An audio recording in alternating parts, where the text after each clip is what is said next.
Hello students, मेरा नाम विपुल पांडे। आज हम पढ़ने वाले हैं फिजिक्स का पेपर 2 का फर्स्ट चैप्टर करंट इलेक्ट्रिसिटी।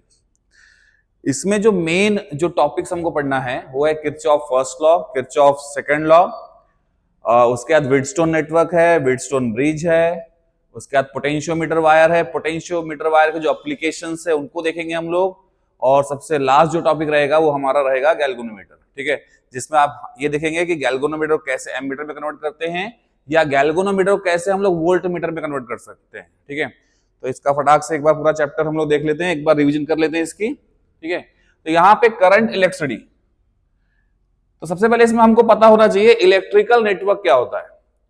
तो इलेक्ट्रिकल नेटवर्क ये इलेक्ट्रिकल अप्लायंसेस का एक कॉम्बिनेशन होता है। ठीक है, जो वायर के थ्रू आपको बैटरी और स्विच में अप्लाई करना होता है। ठीक है, जैसे अब यहां पे मैंने बहुत सारे अप्लायंसेस ले लिया। अप्लायंसेस मतलब क्या हो गया? रेजिस्टेंस। ठीक है, ये पूरे रेजिस्टेंस को हम लोग वायर के थ्रू कहां कनेक्ट करेंगे? कनेक्ट करेंगे हम लोग बैटरी और स्विच को। तो इसको हम लोग बोलते हैं इलेक्ट्रिकल नेटवर्क। ठीक है, अब इस इलेक्ट्रिकल नेटवर्क में हमको जो पढ़ना है वो है हमारे लिए तीन बेसिक चीजें। सबसे पहले जंक्शन। जंक्शन क्या होता है, उसके बाद हमको पढ़ना है ब्रांच क्या होता है, उसके बाद हमको पढ़ना है लूप क्या होता है। ठीक है, तो देखिए अब यहां पे जैसे ये हो गया मेरे लिए एक इलेक्ट्रिकल नेटवर्क। तो इस इलेक्ट्रिकल नेटवर्क में, ठीक है, सबसे पहले पढ़ते हैं जंक्शन के बारे में। देखो क्या क्या पढ़ रहे हैं हम लोग। सबसे पहले पढ़ रहे हैं जंक्शन। जंक्शन क्या होता है ये समझ लेंगे, उसके बाद पढ़ेंगे हम लोग ब्रांच। ब्रांच क्या होता है, उसके बाद हम लोग पढ़ेंगे लूप। तो सबसे पहले जंक्शन देख लेते हैं। ठीक है, जंक्शन मतलब इस इलेक्ट्रिकल सर्किट में जहां पे करंट के पास दो या दो से ज्यादा रास्ते हैं जाने के लिए, तो उसको हम लोग बोलेंगे जंक्शन। जैसे अब मैं इस सर्किट की बात करूं, है ना, तो इसको नाम देते हैं A B C D E F. ठीक है, हमने जैसे ही स्विच को ऑन किया, यहां से करंट फ्लो होगा, करंट आ गया यहां से, है ना। अब जब करंट आ गया तो ये करंट आ यहां से गया और इसके पास यहां पे दो रास्ते आ गए। यहां पे अगर दो रास्ते आ गए तो करंट यहां पे क्या हो गया? डिवाइड। कुछ करंट यहां पे जाएगा और कुछ करंट यहां पे जाएगा, तो हमने उसको बोल दिया I1 और I2। जैसे अगर यहाँ पे 10 एम्पियर करंट आ रहा है तो हो सकता है 6 एम्पियर यहां चला जाए, 4 एम्पियर यहां पे है ना। तो इस सेल से, इस बैटरी से अगर 10 एम्पियर आया वो 10 में से 6 यहां गया, 4 यहां गया। ठीक है, अब ये 6 एम्पियर ये वापस यहां पे आएगा, 4 एम्पियर वापस यहां पे आएगा, और यहां पे हमको फिर से क्या मिल जाएगा? I। मतलब टोटल जो करंट था जो बैटरी से निकला था वो वापस बैटरी में आया। देखिए जितना करंट बैटरी से निकलता है उतना वापस भी आता है, कंजर्वेशन ऑफ चार्ज पे काम करेगा। ठीक है, तो अब इस पूरे सर्किट में, ठीक है, अब देखते हैं जंक्शन कौन कौन से पॉइंट हुए। ठीक है, जंक्शन मतलब क्या होगा? जहां पे करंट के पास दो या दो से ज्यादा एग्जिट होंगे उसको हम लोग बोलेंगे जंक्शन। ठीक है, फिर से समझ लीजिए, जैसे अब यहां पे ए जंक्शन हुआ है क्या? नहीं। क्यों? क्योंकि करंट के पास एक ही रास्ता है जाने के लिए। ठीक है, ये I करंट आया, यहां पे ए पे आया, तो इसके पास रास्ता कौन सा है? इसी साइड जाने का। लेकिन अगर मैं बी पॉइंट को देखूं तो करंट के पास दो रास्ते आगे जाने के लिए, तो बी पॉइंट क्या हो गया हमारे लिए? जंक्शन। ठीक है, अरे कॉमन है जंक्शन, हमने इसके पहले भी वर्ड सुना है। कहां सुना है? हमने रेलवे स्टेशन को जंक्शन बोला है। तो किस रेलवे स्टेशन को जंक्शन बोलते हैं? जहां पे ट्रेन के जो रूट है वो डाइवर्ट होते हैं, जहां पे ट्रेन के पास रास्ते होते हैं जाने के लिए। उनके पास कोई कंपल्सरी नहीं होगा कि उनको एक ही रास्ते पे जाना है। ठीक है, वो अपना पाथ डिसाइड कर सकते हैं, उनके पास दो या दो से ज्यादा रास्ते होते हैं। तो बड़े स्टेशन को हम लोग क्या बोलते हैं? जंक्शन। ठीक है, वैसे ही यहां पे करंट के पास दो रास्ते हैं। ठीक है, करंट इस साइड भी जा सकता है और करंट इस साइड भी जा सकता है। इसका मतलब ये बी पॉइंट क्या हुआ हमारे लिए? जंक्शन हो गया। तो इस बी पॉइंट को हम लोग क्या बोलेंगे? जंक्शन। अब इसमें सी पॉइंट जंक्शन हुआ क्या? तो नहीं, क्योंकि अगर I1 यहां पे जा रहा है तो उसके पास एक ही रास्ता है जाने के लिए, तो ये जंक्शन नहीं हुआ। डी पॉइंट जंक्शन हुआ क्या? नहीं, क्योंकि ये जो I1 है जब यहां से यहां तक पहुंचेगा तो इसके पास जाने के लिए सिर्फ यही एक रास्ता है और कोई रास्ता नहीं है, तो डी पॉइंट जंक्शन नहीं है। लेकिन जब मैं वापस आता हूं ई पॉइंट पे, तो ई पॉइंट क्या हो गया हमारे लिए? जंक्शन।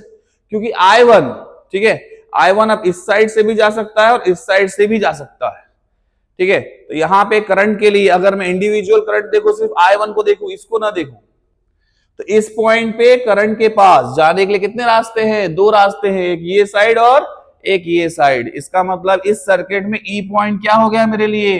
जंक्शन हो गया, ठीक है। तो ये भी एक जंक्शन है, ई पॉइंट भी मेरे लिए एक जंक्शन है, ठीक है। एफ भी जंक्शन नहीं हुआ, ठीक है। तो इतना याद रखिए कि करंट के पास, ठीक है, जंक्शन वो पॉइंट है, जंक्शन वो पॉइंट है जहां पे करंट के पास दो या दो से ज्यादा रास्ते होते हैं जाने के लिए, मतलब उसके पास आउटलेट ज्यादा होगा, ठीक है, उसको हम लोग क्या बोलेंगे? जंक्शन। तो इस पूरे सर्किट में कितने जंक्शन हो गए? दो जंक्शन हो गए, है ना। अब देखो ब्रांच, ब्रांच मतलब हम एक जंक्शन से कितने रास्तों से दूसरे जंक्शन पे पहुंच सकते हैं, है ना, मतलब पाथ, ठीक है। तो अगर मैं एक जंक्शन है मेरे पास यहां पे, एक जंक्शन यहां पे है, तो मैं यहां से यहां जाने के लिए मेरे पास कितनी पाथ होगी? तो तीन पाथ है।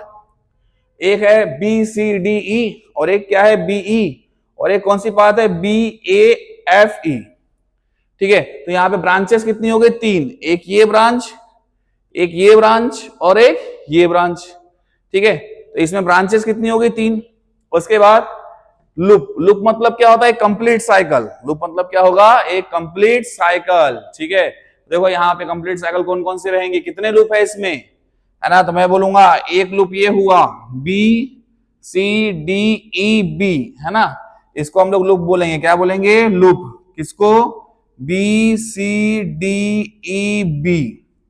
लूप मतलब पूरा क्लोज होना चाहिए, ठीक है, स्टार्टिंग वर्ड और एंडिंग वर्ड सेम होना चाहिए, ठीक है, इसको हम लोग एक लूप बोलेंगे। तो यहाँ पे ये हमारे लिए एक लूप हो गया।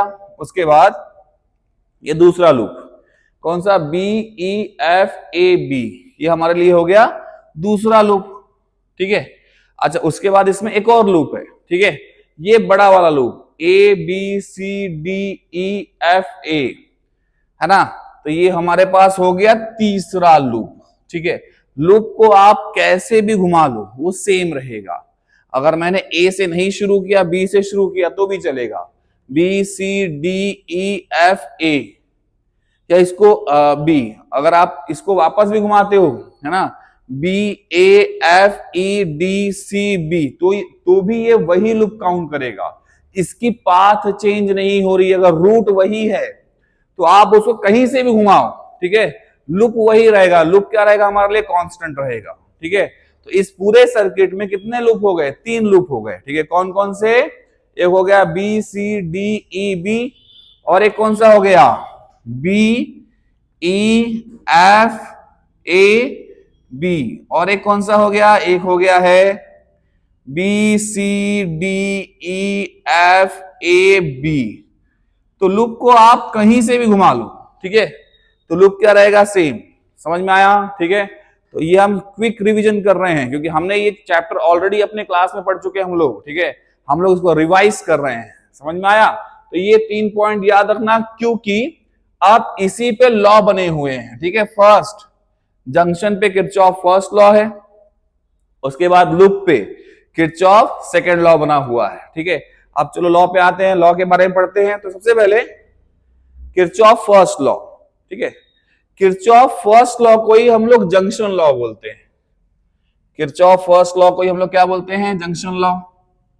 जंक्शन लॉ भी आप बोल सकते हो, आप करंट लॉ भी बोल सकते हो इसको, इसके, है ना, और भी नाम है। देखिए किरचॉफ्स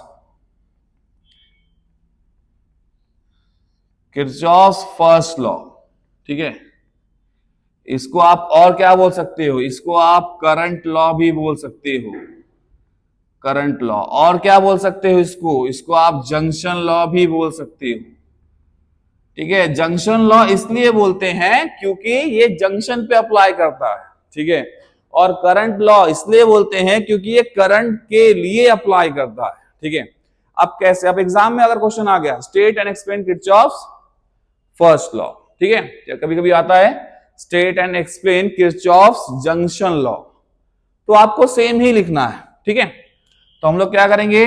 सबसे पहले एक डायग्राम बना देंगे। ये डायग्राम है, यहां पे ये फिगर बना दिया हमने। अब सपोज ये जंक्शन है, यहां पे हमको दिखाई दे रहा है कि यहाँ पे करंट के पास बहुत सारे रास्ते हैं, ठीक है। करंट का जो आउटलेट है वो 2 या 2 से ज्यादा होना चाहिए, उसके पास ऑप्शन होना चाहिए जाने के लिए। तो हम उस पॉइंट को क्या बोलेंगे? जंक्शन। जिस पॉइंट पे करंट के पास ऑप्शंस है, ठीक है, जाने के लिए, तो उसको हम लोग क्या बोलेंगे?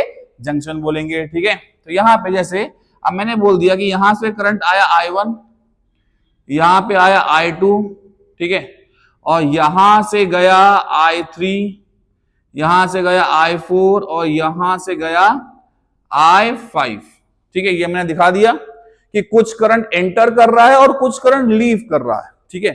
जंक्शन पे क्या होता है? कुछ करंट एंटर करेगा, कुछ करंट लीव करेगा, कोई करंट वहां पे रुकेगा नहीं, ठीक है। वहां पे कोई करंट रुकने नहीं वाला, कोई चार्ज नहीं रहेगा, ठीक है। जितना आएगा, जितना पर सेकंड एंटर करेगा उतना ही पर सेकंड लीव कर जाएगा उसी टाइम पे, ठीक है।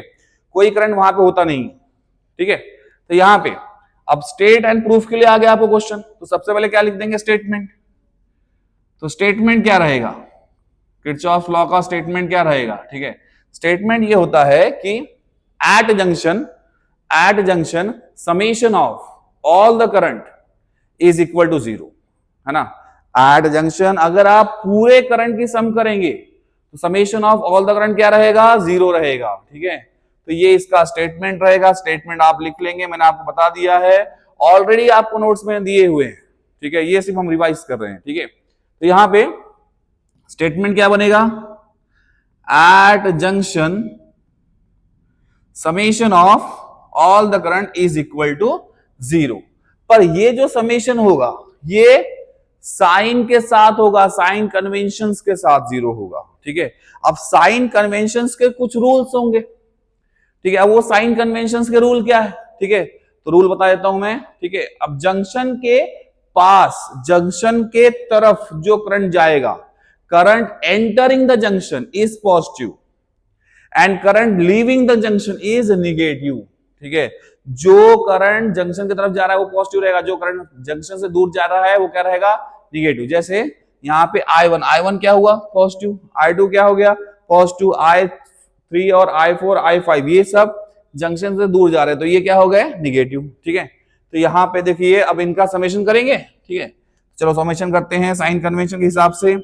तो साइन कन्वेंशन मैंने आपको ऑलरेडी बता दिया है, ठीक है। तो यहां पे चलिए सम करते हैं। सबसे पहले क्या है? I1 plus I2 plus I3 plus I4 plus I5, सभी का सम कर लिया, इसी को हम बोलते हैं समेशन। और सभी का सम कितना है? 0। लेकिन मैंने आपको क्या बताया कि इसमें आप साइन कन्वेंशन यूज करेंगे। चलिए यूज करते हैं इसको। अब जैसे I1 क्या रहेगा? तो सर I1 जंक्शन की तरफ जा रहा है तो क्या रहेगा? पॉजिटिव। I2 क्या रहेगा? ठीक है, जंक्शन की तरफ जा रहा है तो क्या रहेगा? पॉजिटिव, ठीक है। I3 क्या होगा? ठीक है, I3 होगा निगेटिव, ठीक है। I4 क्या होगा? I4 भी क्या होगा? निगेटिव, क्योंकि जंक्शन से दूर जा रहा है, ठीक है। I5 क्या होगा? I5 भी होगा निगेटिव, क्योंकि ये भी जंक्शन से दूर जा रहा है। तो अब हमारा इक्वेशन क्या बना? अब हमारा इक्वेशन बना I1 plus I2 minus I3 minus I4 minus I5 is equal to 0, ठीक है। तो इसको हम ऐसा भी लिख सकते हैं, ये समेशन ही हुआ है ना, लेकिन विद साइन कन्वेंशन हो गया। अब इसको आप ऐसा भी लिख सकते हो, current entering the junction is equal to current leaving the junction, ठीक है। जितना करंट एंटर कर रहा है, जैसे मैं अगर इसको इस साइड अगर लेके चला गया तो ये सभी क्या हो गया? पॉजिटिव हो गया, ठीक है। तो यहाँ पे I1 और I2 क्या कर रहे हैं? एंटर कर रहे हैं, ठीक है। तो अगर मैं इसको इस साइड लेके गया तो इक्वल टू क्या हो गया? I3 plus I4 plus I5। तो current entering the junction is equal to क्या हो गया? करंट लीविंग द जंक्शन, ठीक है। तो इस तरीके से हमारा किरचॉफ फर्स्ट लॉ हमको लिखना है, ठीक है। उसमें आपको स्टेटमेंट लिखना है, साइन कन्वेंशन लिखना है, डायग्राम ड्रॉ करना है और फिर आपको एक्सप्लेनेशन देना है, जो मैंने आपको बताया, ठीक है। ये ऑलरेडी आपके पास लिखा हुआ है, ठीक है। अब देखिए ये कंजर्वेशन ऑफ चार्ज पे काम करेगा, मतलब जंक्शन पे कोई चार्ज नहीं रहने वाला। जितना चार्ज, कंजर्वेशन ऑफ चार्ज मतलब क्या? ठीक है, जितना चार्ज जंक्शन पे जाएगा उतना ही लीव करेगा, जितना चार्ज पर सेकंड एंटर करेगा उसी टाइम पे उतना ही चार्ज पर सेकंड लीव कर जाएगा, ठीक है। इसी को हम लोग बोलते हैं कंजर्वेशन ऑफ चार्ज, ठीक है। अब देखो इसका सेकंड लॉ पढ़ लेते हैं, ठीक है। अब Kirchhoff second law, Kirchhoff second law को हम लोग लूप लॉ भी बोलते हैं, ठीक है, इसको लूप लॉ भी बोलते हैं या इसको वोल्टेज लॉ भी बोलते हैं, ठीक है। अब देखो लूप लॉ और वोल्टेज लॉ मतलब क्या है। तो किरचॉफ का सेकंड लॉ अप्लाई होता है लूप में, ठीक है, और वो अप्लाई होगा किसके लिए, वोल्टेज के लिए, किसके लिए, वोल्टेज के लिए। समझ में आया, ठीक है। तो यहां पे Kirchhoff second law, Kirchhoff second law, ठीक है, इसी को हम क्या बोलेंगे, वोल्टेज लॉ, इसी को हम लोग क्या बोलेंगे, लूप लॉ। क्लियर, ठीक है। अब इसको समझ लेते हैं। सबसे पहले लूप निकाल लेते हैं, एक सर्किट निकाल लेंगे, लूप निकाल लेंगे इसका, ठीक है। तो यहां पे एक सर्किट निकाल रहा हूं, ये एक सर्किट है, ये एक सर्किट, बैटरी की, नाम दे देंगे इसको A B C D E F, ठीक है। यहां पे रेजिस्टेंस का नाम दे दिया R1 R2 R3, ठीक है। तो 3 रेजिस्टेंस लगा दिए, यहां पे EMF, और ये हो गया हमारे लिए की। जैसे ही आपने की को शुरू किया, ठीक है, तो यहां से करंट फ्लो होना शुरू हो जाएगा I1, ठीक है, ये करंट, ठीक है, ये करंट यहां से गया। अगर आपको चाहिए तो आप रेजिस्टेंस और बढ़ा सकते हो यहाँ पे, जैसे यहाँ पे मैंने R4 भी ले लिया, ठीक है। अब ये I गया, ठीक है, टोटल करंट को हम लोग बोलेंगे I। ये I जब यहां से गया तो ये 2 पार्ट में डिवाइड हुआ, किसमें हुआ, I1 और I2 में। जैसा मैंने आपको बताया जितना करंट बैटरी से निकलेगा उतना ही बैटरी में वापस जाएगा, ठीक है। तो I1 है ना, यहां से I1 गया, यहां से I2 गया, ये वापस I1 I2 मिला और वापस आ गया I, क्योंकि I ही डिवाइड हुआ था I1 और I2 में, ठीक है। अब किरचॉफ सेकंड लॉ किसके लिए अप्लाई होता है, वोल्टेज और लूप के लिए, है ना। तो यहां पे देखेंगे सबसे पहले स्टेटमेंट, ठीक है। तो स्टेटमेंट क्या होगा, तो स्टेटमेंट हमको होता है वोल्टेज या EMF, ठीक है, एक ही बात है, ठीक है। तो इसको क्या लिखेंगे, समेशन ऑफ, स्टेटमेंट क्या रहेगा इसका, summation of all the EMF and potential difference is equal to 0, summation of all the EMF and potential difference equal to 0 in closed loop, ठीक है, ये लिखना जरूरी है, ठीक है, इन क्लोज्ड लूप, ठीक है, summation of all the EMF and potential difference is equal to 0, ठीक है। अब देखो यहां पे ये कैसे होगा, तो इसमें भी साइन कन्वेंशंस होंगे, ठीक है। अब साइन कन्वेंशंस क्या है तो वो भी देख लेते हैं। देखो साइन कन्वेंशंस ये है, जब मैं लूप में ट्रैवल करूंगा, जब मैं लूप में जाऊंगा, ठीक है, तो अगर मेरी और करंट की डायरेक्शन सेम होती है, ठीक है, अगर मेरी और करंट की डायरेक्शन क्या होती है, सेम, मैं इस साइड जा रहा हूं, करंट भी इस साइड जा रहा है, तो साइन लेंगे आप माइनस, ठीक है। और अगर मैं इस साइड जा रहा हूं, करंट इस साइड जा रहा है, तो साइन हो जाएगा प्लस, ठीक है। फिर से सुनिए, ठीक है, मेरी और करंट के डायरेक्शन का सेम है तो क्या रहेगा, साइन माइनस, किसके लिए, पोटेंशियल डिफरेंस के लिए, ठीक है। और मेरी और करंट की डायरेक्शन अगर अपोजिट होगी तो साइन क्या हो जाएगा, प्लस, ठीक है। और अब ये तो पोटेंशियल डिफरेंस के लिए बताया मैंने, पोटेंशियल डिफरेंस कहां कहां होगा, जहां जहां रेजिस्टेंस होगा, क्योंकि रेजिस्टेंस का पोटेंशियल डिफरेंस का फॉर्मूला क्या होता है, current into resistance, V equal to I into R, Ohm's law आपने पढ़ा है, ठीक है। तो जहां रेजिस्टेंस होगा वहीं पोटेंशियल डिफरेंस होगा, क्लियर है। तो जहां जहां रेजिस्टेंस होगा वहां वहां पोटेंशियल डिफरेंस होगा।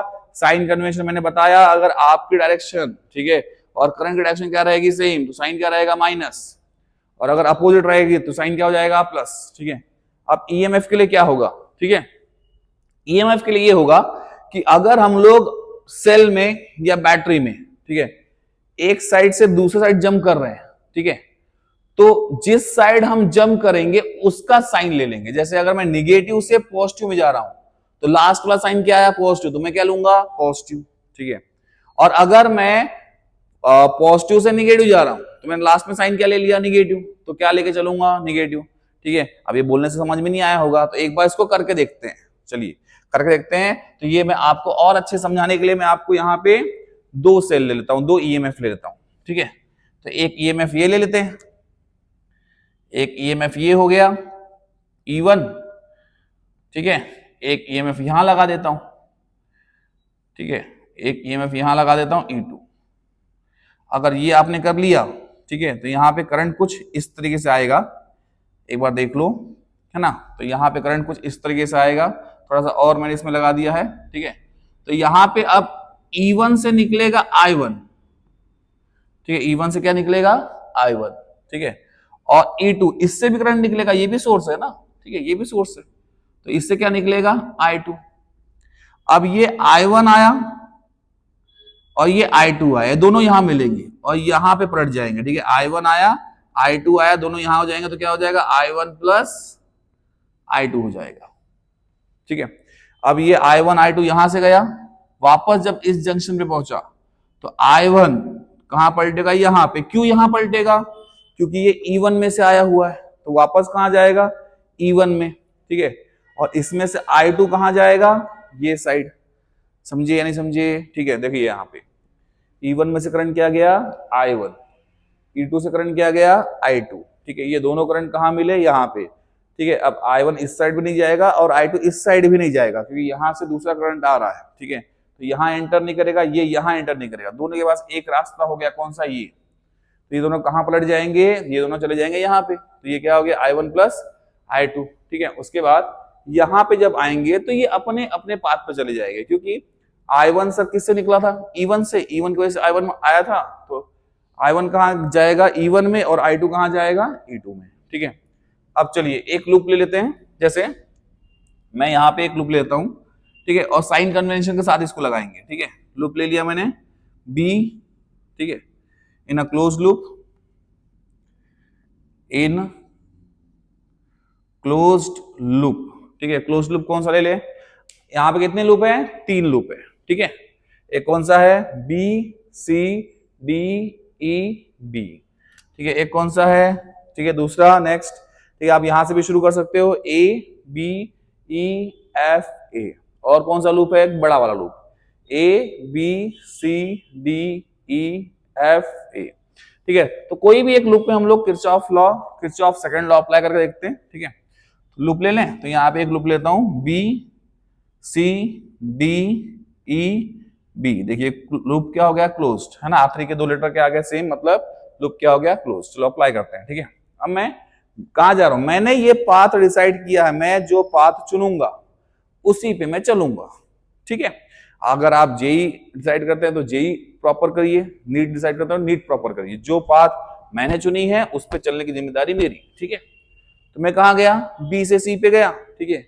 ये बी से जब मैं सी पे जा रहा हूं तो मुझे क्या मिल गया, रेजिस्टेंस, क्या मिल गया, रेजिस्टेंस, ठीक है। जब रेजिस्टेंस मिल गया तो यहाँ पे क्या होगा, पोटेंशियल डिफरेंस, ठीक है। तो पोटेंशियल डिफरेंस का फॉर्मूला क्या होता है, करंट इनटू रेजिस्टेंस, ठीक है। तो रेजिस्टेंस तो है सर, इसमें करंट कौन सा आ रहा है, मैं बोलूंगा I2 आ रहा है, ठीक है। अब ध्यान दीजिए, मैं B से C पे जा रहा हूं और I2 C से B पे आ रहा है, ठीक है। मैं B से C पे, ठीक है, I2 C से B पे, डायरेक्शन क्या हो गई अपोजिट, मतलब साइन क्या हो जाएगा प्लस, ठीक है। तो पोटेंशियल डिफरेंस लिखूंगा मैं, पोटेंशियल डिफरेंस का formula current into resistance, current कौन सा है 2, रेजिस्टेंस कौन सा है 4, और साइन क्या है प्लस, क्योंकि मेरी और करंट की डायरेक्शन क्या हो गई अपोजिट हो गई है, ठीक है। चलिए पहला पोटेंशियल डिफरेंस आ गया, ठीक है। उसके बाद नेक्स्ट, ठीक है, अब मैं B से C पे आ गया, अब कहां जाऊंगा, C से D पे जाऊंगा। ये देखिए C से जब मैं D पे जा रहा हूं तो क्या मिल गया EMF, तो EMF भी लेना पड़ेगा, क्योंकि लॉ में बोला है किसका सम करना है, पोटेंशियल डिफरेंस का तो करना ही करना है, साथ में EMF भी लेना है, ठीक है। अब EMF का भी आप साइन कन्वेंशन देख लीजिए, ठीक है। जब मैं C से D पे जा रहा हूं तो मैं कहां से कहां पे गया, तो ये साइड इसका प्लस है, ये साइड क्या है माइनस, तो मैं कहां से क्या कहां पे गया, प्लस से माइनस पे, तो मैं आखिरी में कहां पहुंचा, माइनस पे ना, तो मैं क्या लूंगा यहाँ पे माइनस, माइनस E2, ठीक है। समझ में आया कि नहीं आया, पोटेंशियल डिफरेंस कैसे लेना है, EMF कैसे लेना है, साइन कन्वेंशन कैसे लेना है, समझ में आया, क्लियर है, ठीक है। आगे बढ़ते हैं, देखो अब माइनस E2 हो गया, उसके बाद रेजिस्टेंस भी तो है, ठीक है। तो रेजिस्टेंस है मतलब क्या होगा, पोटेंशियल डिफरेंस होगा, ठीक है। पोटेंशियल डिफरेंस फिर से क्या फॉर्मूला होगा, करंट इनटू रेजिस्टेंस लिख दीजिएगा, ठीक है। क्या, करंट इनटू रेजिस्टेंस, बाद में देखिए कौन सा करंट है कौन सा रेजिस्टेंस है, तो रेजिस्टेंस कौन सा है R1, अब उसमें से करंट कौन सा गया, तो मैंने आपको पहले बताया I1 प्लस I2 यहां पे आया, तो यहां क्या पलटेगा, यहां पलटेगा I2, यहाँ क्या आएगा, यहाँ आएगा I1, ठीक है। मतलब इसमें से करंट कौन सा जाएगा, I2 ही जाएगा। तो यहाँ पे क्या होगा, I2। अब फिर से देखिए, मैं C से D पे जा रहा हूं, मैं C से D पे जा रहा हूं और करंट D से C पे आ रहा है। इसका मतलब साइन क्या होगा, प्लस, क्योंकि करंट और मेरी डायरेक्शन क्या हो गई, अपोजिट। समझ में आया, ठीक है। उसके बाद अभी तक मैं डी तक पहुंचा हूं, वापस बी पे नहीं आया हूं, ठीक है। पूरा पाथ कंप्लीट करना है, जो रास्ता हमने चुना है वो पूरा चलेंगे हम, ठीक है। तो डी से अब कहां जा रहे हैं, ई पे, ठीक है। डी से कहां जा रहे हैं, ई पे। देखिए करंट तो है पर रेजिस्टेंस है क्या, नहीं। अगर करंट है रेजिस्टेंस नहीं है तो पोटेंशियल डिफरेंस क्या हो जाएगा, zero. I into R, R की वैल्यू क्या हो गई, जीरो। तो पोटेंशियल डिफरेंस भी क्या हो गया, जीरो। मतलब यहाँ पे हमको कोई पोटेंशियल डिफरेंस नहीं मिला, ठीक है। उसके बाद ई से कहां पे आ गए, ई से वापस बी की तरफ जा रहे हैं, तो ई से बी की तरफ जा रहे हैं। फिर से क्या मिला, रेजिस्टेंस, ठीक है।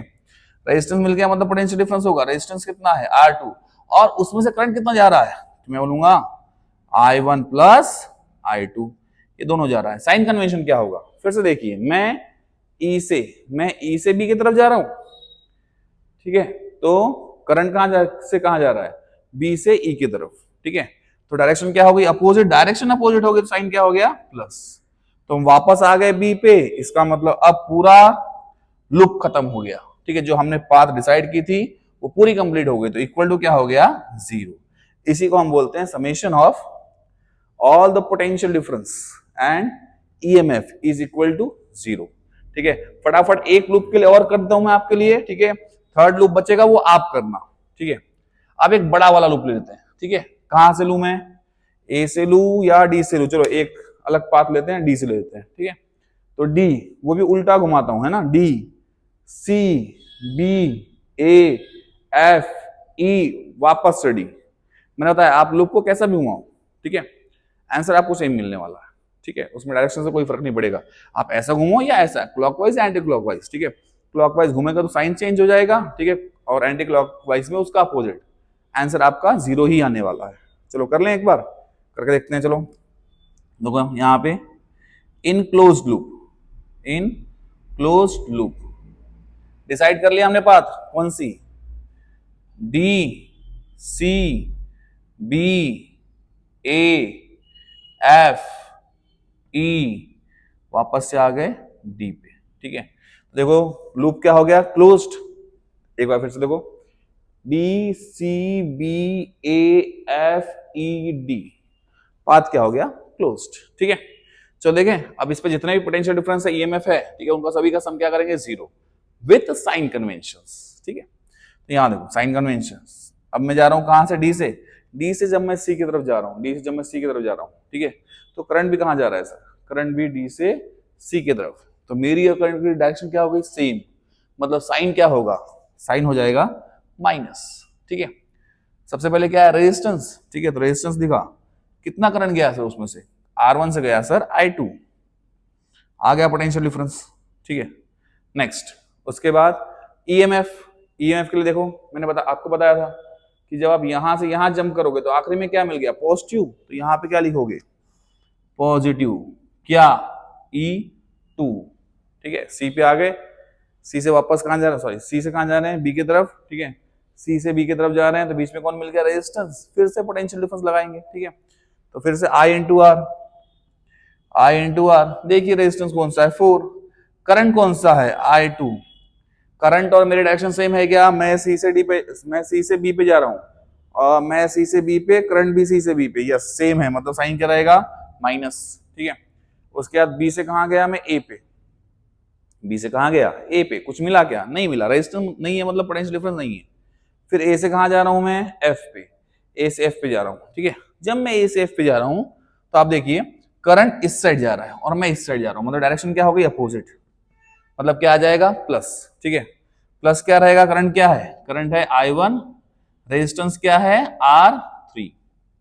उसके बाद सिर्फ पोटेंशियल डिफरेंस ही नहीं है इसमें, ए से एफ में पोटेंशियल डिफरेंस के साथ साथ ईएमएफ भी है, इसको भी देखता है, ठीक है।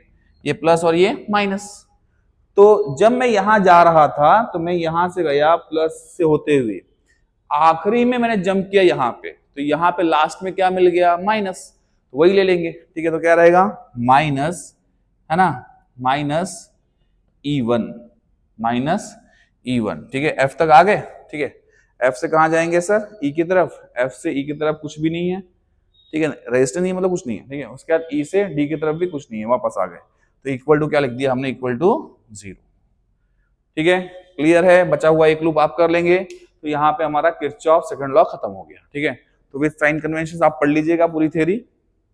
उसके बाद नेक्स्ट हम लोग देखेंगे यहाँ पे व्हीटस्टोन नेटवर्क या व्हीटस्टोन ब्रिज देखते हैं। चलिए व्हीटस्टोन ब्रिज देखते हैं। अब देखो व्हीटस्टोन ब्रिज मतलब क्या है, ये कौन से साइंटिस्ट ने बनाया है, तो व्हीटस्टोन ने बनाया, ठीक है। व्हीटस्टोन ने क्या बनाया, एक ब्रिज बनाया, ठीक है। चलिए देखते हैं इसको। अब यहां पे ब्रिज बोलिए, नेटवर्क बोलिए, चलिए नेटवर्क कर लेते हैं, पहले बेसिक कर लेते हैं थोड़ा सा, है ना। व्हीटस्टोन नेटवर्क के बारे में पढ़ लेते हैं। तो यहां पे व्हीटस्टोन नेटवर्क, व्हीटस्टोन्स नेटवर्क, ठीक है। एक ऐसा नेटवर्क जो व्हीटस्टोन ने बनाया, ठीक है। किस लिए बनाया, to find an unknown resistance, है ना। व्हीटस्टोन ने ऐसा नेटवर्क बनाया जिससे हम एक अननोन रेजिस्टेंस निकाल सकते हैं। A simple network developed by Wheatstone to determine an unknown resistance, simple सी डेफिनेशन, ठीक है। अब वो नेटवर्क क्या है, तो यहां दिखाता हूं मैं आपको। देखो उन्होंने क्या किया, 4 साइड ले लिए। एग्जाम्पल एक पैरेललोग्राम ले लिया, क्या ले लिया, एक पैरेललोग्राम, ठीक है। या एक क्वाड्रिलेटरल ले लिया, ठीक है। क्वाड्रिलेटरल 4 साइड ही चाहिए हमको, है ना। क्वाड्रा मतलब 4, ठीक है। लेटर मतलब साइड, ठीक है। 4 साइड पे उन्होंने क्या कर लिया, एक क्वाड्रिलेटरल इस तरीके से लिया है कि चारों साइड पे उन्होंने 4 रेजिस्टेंस लगा दिया। R1, यहां पे R2, यहां पे R3 और यहां पे R4, ठीक है। इस क्वाड्रिलेटरल को नाम देते हैं A B C D, ठीक है। अब देखिए, अब कोई भी दो अपोजिट वर्टाइसेस पे हम लोग ईएमएफ देंगे, ईएमएफ और की, और एक वर्टाइसेस पे हम लोग देंगे गैल्वेनोमीटर, ठीक है। जैसे मैंने यहां पे ए से सी के बीच में क्या दे दिया, ईएमएफ, है ना, ईएमएफ और की लगा दिया है, और बी से डी के बीच में, ठीक है, यहां पे लगा दिया गैल्वेनोमीटर, ठीक है। तो वो एक कॉन्जुगेट पेयर है। कॉन्जुगेट पेयर मतलब क्या होता है, आप ए से सी के बीच में गैल्वेनोमीटर भी दे सकते हैं, और बी से डी के बीच में आप ईएमएफ और की को भी लगा सकते हैं, ठीक है। ये घूमेगा, ठीक है, आप उसको एक्सचेंज कर सकते हो, ठीक है। चलो देखते हैं अब यहां पे अब क्या होगा, क्या कि अपने को करना क्या है, सबसे पहले व्हीटस्टोन नेटवर्क तभी काम करेगा जब ये बैलेंस रहेगा, ठीक है। अब बैलेंसिंग कंडीशन क्या है इसकी, ठीक है। बैलेंसिंग कंडीशन ये है कि जब मैं व्हीटस्टोन नेटवर्क शुरू करूं तो गैल्वेनोमीटर में करंट 0 आना चाहिए, मतलब गैल्वेनोमीटर डिफ्लेक्ट नहीं होना चाहिए। गैल्वेनोमीटर डिफ्लेक्ट नहीं होगा तो व्हीटस्टोन अप्लाई करेंगे, व्हीटस्टोन का फॉर्मूला अप्लाई करेंगे, उसका फॉर्मूला बनेगा, ठीक है। सबसे पहले कंडीशन ये है, व्हीटस्टोन नेटवर्क में गैल्वेनोमीटर, ठीक है, इसमें रीडिंग क्या नहीं चाहिए, 0, डिफ्लेक्शन नहीं आना चाहिए। तो इसका डिफ्लेक्शन क्या करेंगे, 0 करेंगे, समझ में आया। तभी ये प्रूफ होगा और इसको तभी हम अप्लाई कर सकते हैं। तो यहां पे गैल्वेनोमीटर है, इसलिए गैल्वेनोमीटर क्या करता है सर, करंट को डिटेक्ट करता है। करंट, छोटा सा भी करंट आएगा तो क्या करेगा, उसको डिटेक्ट करेगा, ठीक है। तो इसीलिए हमने इसको लगा के रखा है ताकि इसमें से कोई करंट ना जाए।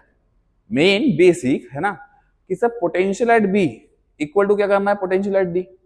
अगर ये दोनों पोटेंशियल क्या हो गए, सेम, तो पोटेंशियल डिफरेंस क्या हो गया, 0। और अगर पोटेंशियल डिफरेंस बना ही नहीं तो करंट फ्लो होगा क्या, नहीं, ठीक है। देखिए कैसे, सपोज मैंने स्विच ऑन किया, स्विच ऑन करते ही यहां से क्या गया, करंट गया आई, ये करंट के पास 2 रास्ते, ये जंक्शन हो गया, ठीक है, 2 रास्ते आ गए। इसमें से गया सर I1 और इसमें से गया I2, ठीक है। अब मेरा बोलना ये है कि रेजिस्टेंस कितना भी हो, पर यहां पे दोनों पॉइंट पे जो करंट है ये सेम आना चाहिए, क्योंकि अगर इस पॉइंट पे करंट ज्यादा आ गया तो कुछ करंट यहां डाइवर्ट हो जाएगा और यहां पे क्या आ जाएगा, डिफ्लेक्शन। गैल्वेनोमीटर है ना, थोड़ा सा भी करंट ज्यादा गया तो डिफ्लेक्ट कर जाएगा, या यहां से करंट ज्यादा गया तो यहाँ डिफ्लेक्ट होगा, और मुझे यहाँ इसका डिफ्लेक्शन क्या चाहिए, 0, ठीक है, याद रखिएगा, ठीक है। इसमें हमको क्या लिखना है, बैलेंस कंडीशन। ये वर्क करेगा किसके लिए, बैलेंस कंडीशन के लिए, ठीक है। जब ये नेटवर्क बैलेंस होगा तब काम करेगा, बैलेंस नहीं होगा तो काम नहीं करेगा, ठीक है, फॉर्मूला अप्लाई नहीं हो पाएगा इसका। तो हमने क्या किया, ऐसी कंडीशन लगा दी कि यहाँ पे इस दोनों पॉइंट के पोटेंशियल क्या होगा, सेम। अगर इन दोनों के जो पोटेंशियल सेम हो गए तो जितना करंट इसमें से जा रहा है वो यहां डाइवर्ट नहीं होगा, और जितना करंट इसमें से जा रहा है वो यहां डाइवर्ट नहीं होगा। मतलब ये दोनों करंट कहां चले गए, यहां चले गए, इसीलिए इसमें कोई डिफ्लेक्शन आया क्या, नहीं। गैल्वेनोमीटर में कोई डिफ्लेक्शन नहीं आया कि potential at B equal to क्या है, पोटेंशियल एट डी।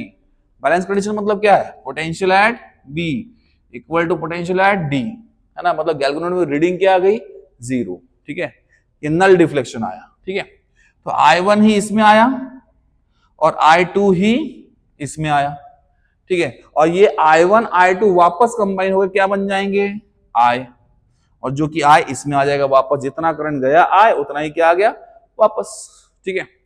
तो अब कंडीशन क्या है, बैलेंस, कंडीशन बैलेंस है, तो हम अब इसका फॉर्मूला प्रूफ करेंगे, ठीक है। तो इस तरह से नेटवर्क प्रूफ किया गया है, देखो कैसे, सब बैलेंस है। तो एक लूप ले लेंगे, कोई भी एक लूप ले लो, ये देखो यहाँ पे सबसे पहले ये एक लूप ले लें, तो ये ए बी डी ए, कौन सा लूप ले लिया sir, enclosed loop, enclosed loop A B D A, है ना। लगाए किरचॉफ सेकंड लॉ, लूप में किरचॉफ सेकंड लॉ ही लगेगा, ठीक है, वोल्टेज लॉ। ए से बी पे गए, ए से बी पे गए, मेरी करंट की डायरेक्शन क्या है, सेम, ठीक है, मतलब क्या आ जाएगा, I1 R1, लेकिन क्या साइन क्या रहेगा, माइनस, क्योंकि हमारी डायरेक्शन सेम है, ठीक है। उसके बाद बी से कहां जा रहे हैं, बी से कहां जा रहे हैं, डी पे। अब बी से डी की तरफ जा रहे हैं, इसमें कोई करंट आया क्या, नहीं, करंट नहीं आया। मतलब इसमें जो भी IG रहेगा, एक एग्जांपल ले लिया IG, ये क्या रहेगा, 0। सर आपने डायरेक्शन ऐसा ही क्यों दिखाया, अरे 0 ही है, आप उसको ऐसा दिखाओ या ऐसा दिखाओ, उसमें करंट नहीं जा रहा है, ये तो मेरा पोटेंशियल डिफरेंस अप्लाई करने के लिए ले लिया है उसको, समझ में आया। अदरवाइज इसमें से कोई करंट नहीं है, और करंट अगर 0 है, ठीक है, तो पोटेंशियल डिफरेंस क्या हो जाएगा, इसका 0 हो जाएगा। आपको लिखना है लिखो, नहीं लिखना है मत लिखो, ठीक है, समझ में आया।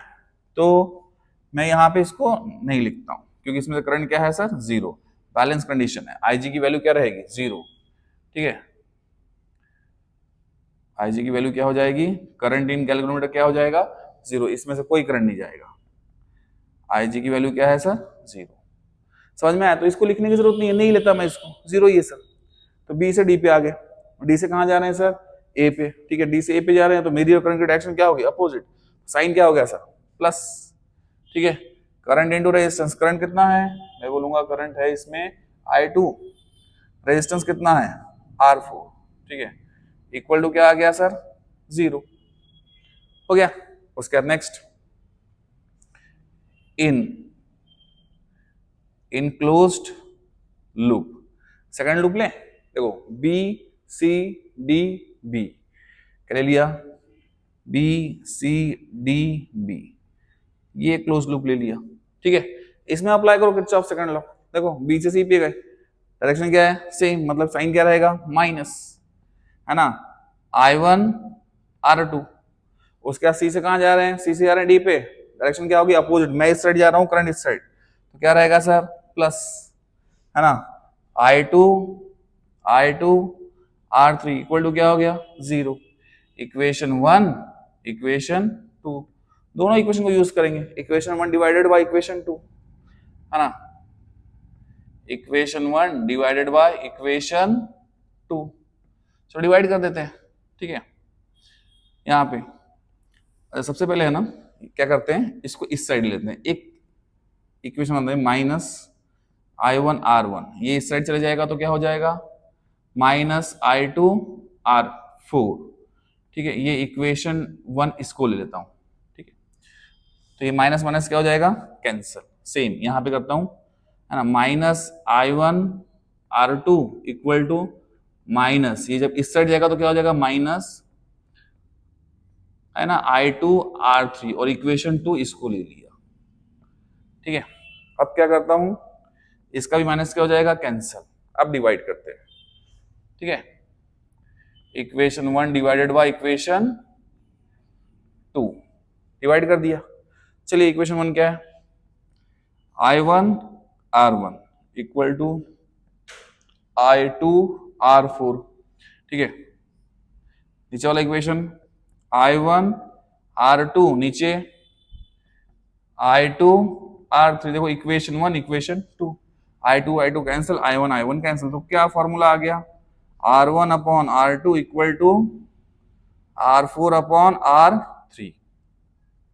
समझ में आया कि नहीं आया, क्लियर है, ठीक है। तो हमारे पास व्हीटस्टोन नेटवर्क का ये फॉर्मूला आ गया।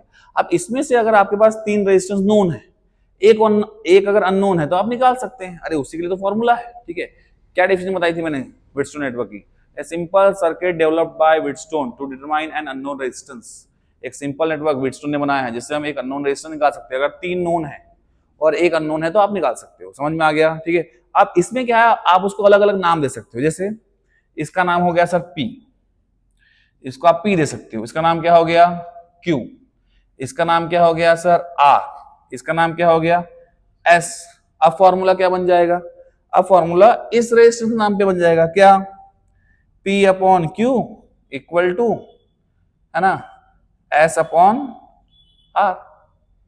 समझ में आया, ठीक है। पर एक बात याद रखना है, ठीक है, जब डिवाइड होगा, जब रेशियो होगा, ठीक है, तो आप या तो रेशियो हॉरिजॉन्टल लोगे, मतलब P upon Q equal to S upon R, या वर्टिकल लोगे, मतलब P upon S equal to Q upon R। आप अपने मन से नहीं लोगे, समझ में आया, ठीक है। जैसे अब इसी को मैं क्या लिख सकता हूं, इसी को जैसे आपने हॉरिजॉन्टल में लिख के दिखाया P upon Q equal to S upon R, इसी को क्या लिख सकता हूं, इसी को लिख सकता हूं मैं P upon S equal to Q upon R, इसको मैं वर्टिकल भी लिख सकता हूं, ठीक है।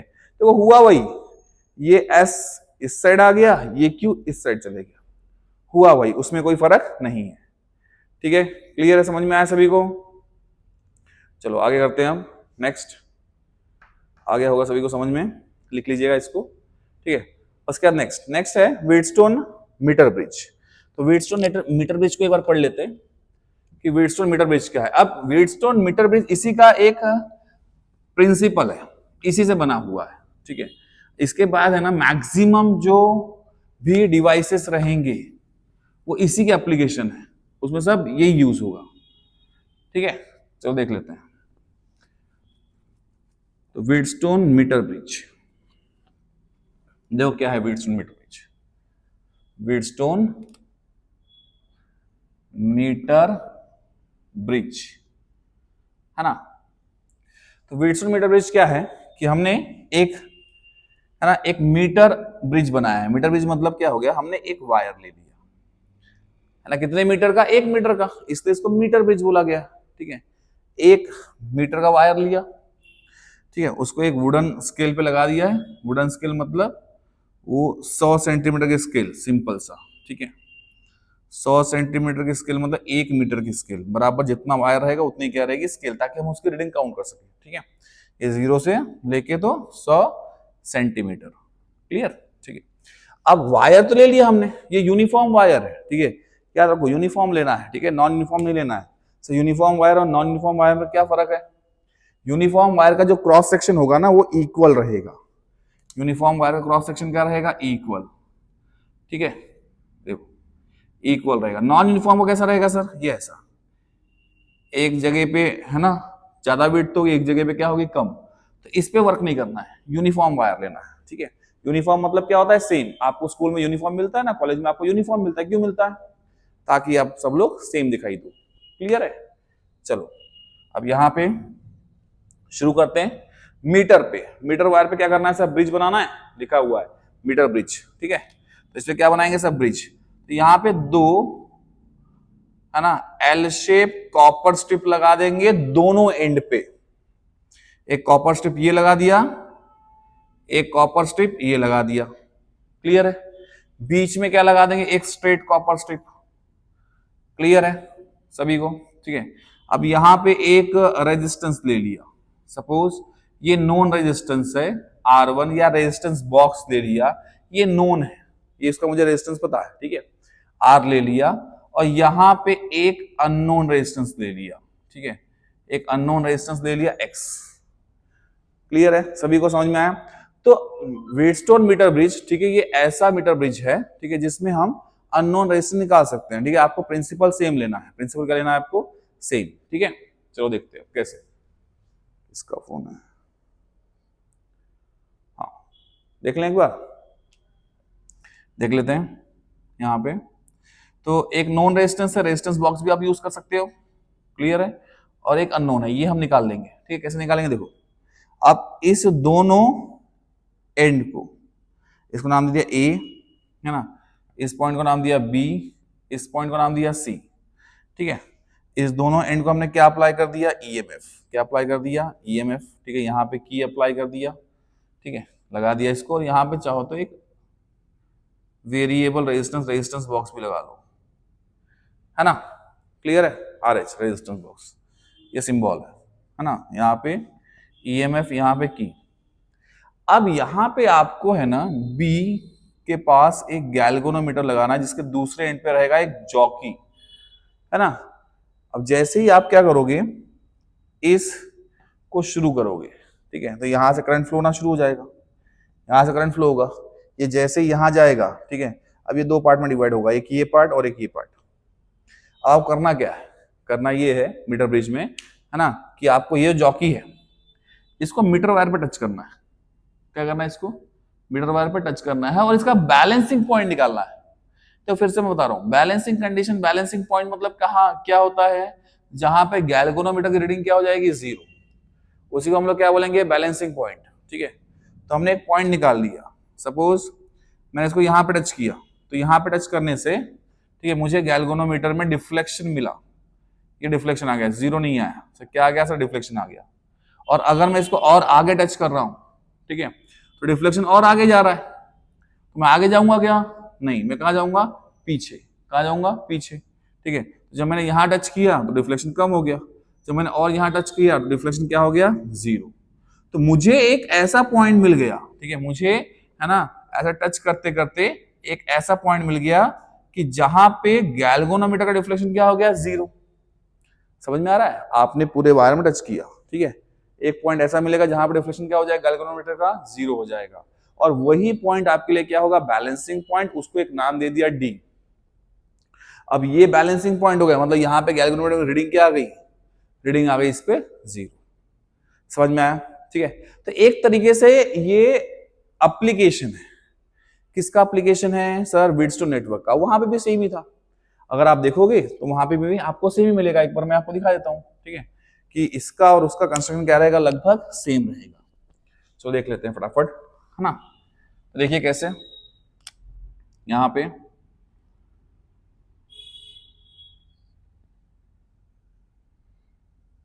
ना,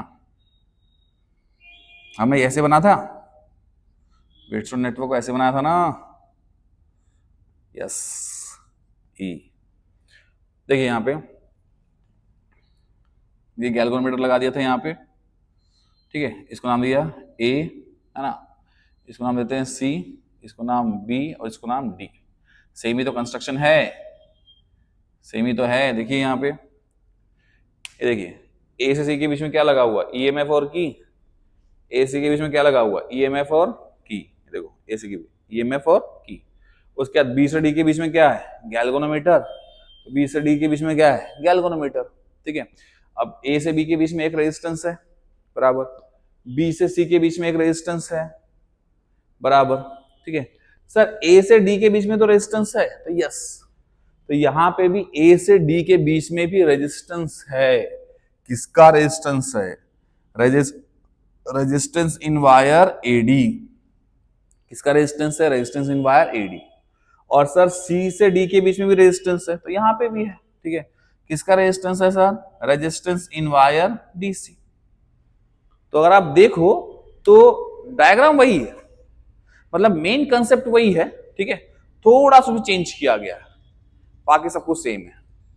चलिए शुरू करते हैं इसको, ठीक है, कैसे इसमें हम लोग अननोन रेजिस्टेंस निकालेंगे, है ना।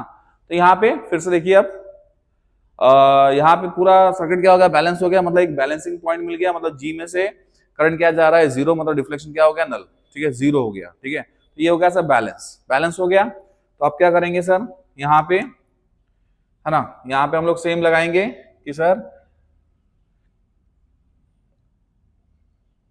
रेजिस्टेंस है ना आर, है ना, अपॉन एक्स इक्वल टू, तो यहां पे फिर से जैसे यहां पे रेजिस्टेंस का हमने रेशियो लिया था, ठीक है, जैसे मैंने इसको पी पकड़ लिया, मैं कोई भी नाम देता हूं इसको, पी, क्यू यहां ले लिया, आर यहां ले लिया, एस यहां ले लिया, तो उससे कोई फर्क नहीं पड़ना चाहिए, आपको ये पता होना चाहिए या तो हॉरिजॉन्टल का रेशियो रहेगा या तो वर्टिकल का। जैसे मैं इसको वर्टिकल का रेशियो ले सकता हूं, P upon S equal to R upon Q, ऐसा भी ले सकता हूं, चलेगा, ठीक है। वैसे इसमें रहेगा, ठीक है, देखिए यहाँ पे R upon X equal to, ठीक है, resistance R, resistance of wire AD upon resistance of wire DC, है ना, क्योंकि देखिए आपने इस रेजिस्टेंस ने इसको बैलेंस कर दिया, इस रेजिस्टेंस ने इसको बैलेंस कर दिया, तो हमने यहाँ पे इसका रेशियो ले लिया, ठीक है। तो यहाँ पे आर अपॉन एक्स, अच्छा रेजिस्टेंस वायर का क्या फॉर्मूला होता है, रेजिस्टेंस वायर का फॉर्मूला रो एल अपॉन एरिया, ठीक है, एडी के लिए इसके लिए फॉर्मूला क्या होगा, रो एल अपॉन एरिया। अगर आप देखेंगे तो यहां पे सिमिलर कौन कौन सी टर्म्स होंगी, तो सिमिलर होगा सर इस वायर का रेजिस्टिविटी, प्रॉपर्टी ऑफ मटेरियल, है ना, तो ये क्या होगा, ये सेम होगा, है ना, जितना रेजिस्टिविटी एडी का है उतना ही डीसी का है, मटेरियल सेम है ना, मटेरियल सेम है, वायर सेम है, तो रेजिस्टिविटी क्या रहेगी, सेम। अच्छा इसका क्रॉस सेक्शन एरिया भी क्या रहेगा, सेम, क्योंकि मैंने वायर कैसे लिया था, यूनिफॉर्म, यूनिफॉर्म वायर है, मतलब हर जगह हर क्रॉस सेक्शन क्या रहेगा, सेम। क्या चेंज होगा, लेंथ, ठीक है, तो लेंथ को नाम देता हूं यहां पे, ये लेंथ है सर एडी की और ये लेंथ है सर डी सी की, बराबर है, लेंथ चेंज हो सकती है, क्योंकि हो सकता है कि ये 40 सेंटीमीटर रहे, ये 40 होगा तो ये क्या होगा 60, टोटल 100 सेंटीमीटर है ना, 1 मीटर है, 1 मीटर मतलब 100 सेंटीमीटर, ठीक है। तो सर इसकी काउंटिंग कहां से करेंगे सर, इस रीडिंग के लिए हमने स्केल लगाई है, ठीक है, तो ये बता देगा कि सर ये कितना है 40, तो ये अगर ये 40 है तो ये कितना रहेगा 60, क्लियर है, तो लेंथ हम यहां से निकाल लेंगे, ठीक है। सर रेजिस्टिविटी सेम है तो क्या हो जाएगी कैंसल, एरिया सेम है तो क्या हो जाएगा कैंसल, तो फॉर्मूला क्या आ गया, R upon X equal to length of AD upon length of DC, है ना, तो ये तो हम काउंट कर लेंगे। अब x का फॉर्मूला क्या हो जाएगा, देयरफॉर x इक्वल टू, ये इस साइड जाएगा, ठीक है, r इंटू ये इस साइड गया, length of DC upon length of A D, clear है, तो x के लिए फॉर्मूला आ गया हमारे पास सर, r नोन है, लेंथ ऑफ डीसी निकाल लेंगे सर, लेंथ ऑफ एडी भी निकाल लेंगे, क्लियर है, तो आ जाएगा हमारा आंसर। अच्छा इसी को और क्या लिख सकते हैं, ठीक है, इसी को आप ऐसा लिख सकते हो, therefore x equal to R into, है ना, लेंथ ऑफ डीसी, है ना, लेंथ ऑफ डीसी या लेंथ ऑफ एडी, अच्छा लेंथ ऑफ एडी लिखा और यहां पे क्या लिखता हूं मैं, 100 माइनस लेंथ ऑफ एडी, है ना, लेंथ ऑफ डीसी को क्या लिख सकते हैं, लेंथ ऑफ डीसी को क्या लिख सकते हैं, 100 minus length of AD, sir कैसे, अरे सिंपल है ना, लेंथ ऑफ एडी अगर 40 सेंटीमीटर है तो लेंथ ऑफ डीसी निकाला कैसे आपने, 100 माइनस लेंथ ऑफ एडी किया, मतलब 100 माइनस 40 किया तो कितना बचा 60, समझ में आया। और इसको आप इंटरचेंज कर सकते हो, चाहो तो x को यहां ले लो, r को यहां ले लो तो भी चलेगा, ठीक है, आपको जैसा करना है आप वैसा कर सकते हो, क्लियर है। तो इस तरीके से ये फॉर्मूला आ गया।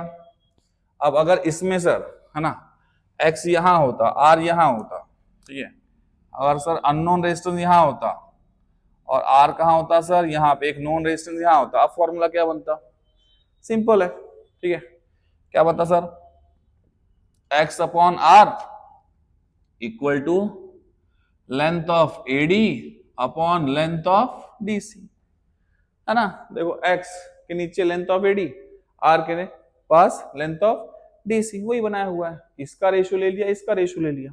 आप ये रेशियो ऐसा भी ले सकते हो, मैंने बताया आपको, वर्टिकल भी ले सकते हो और हॉरिजॉन्टल भी ले सकते हो, समझ में आया? ठीक है, तो एक्स के लिए क्या फॉर्मूला आ गया?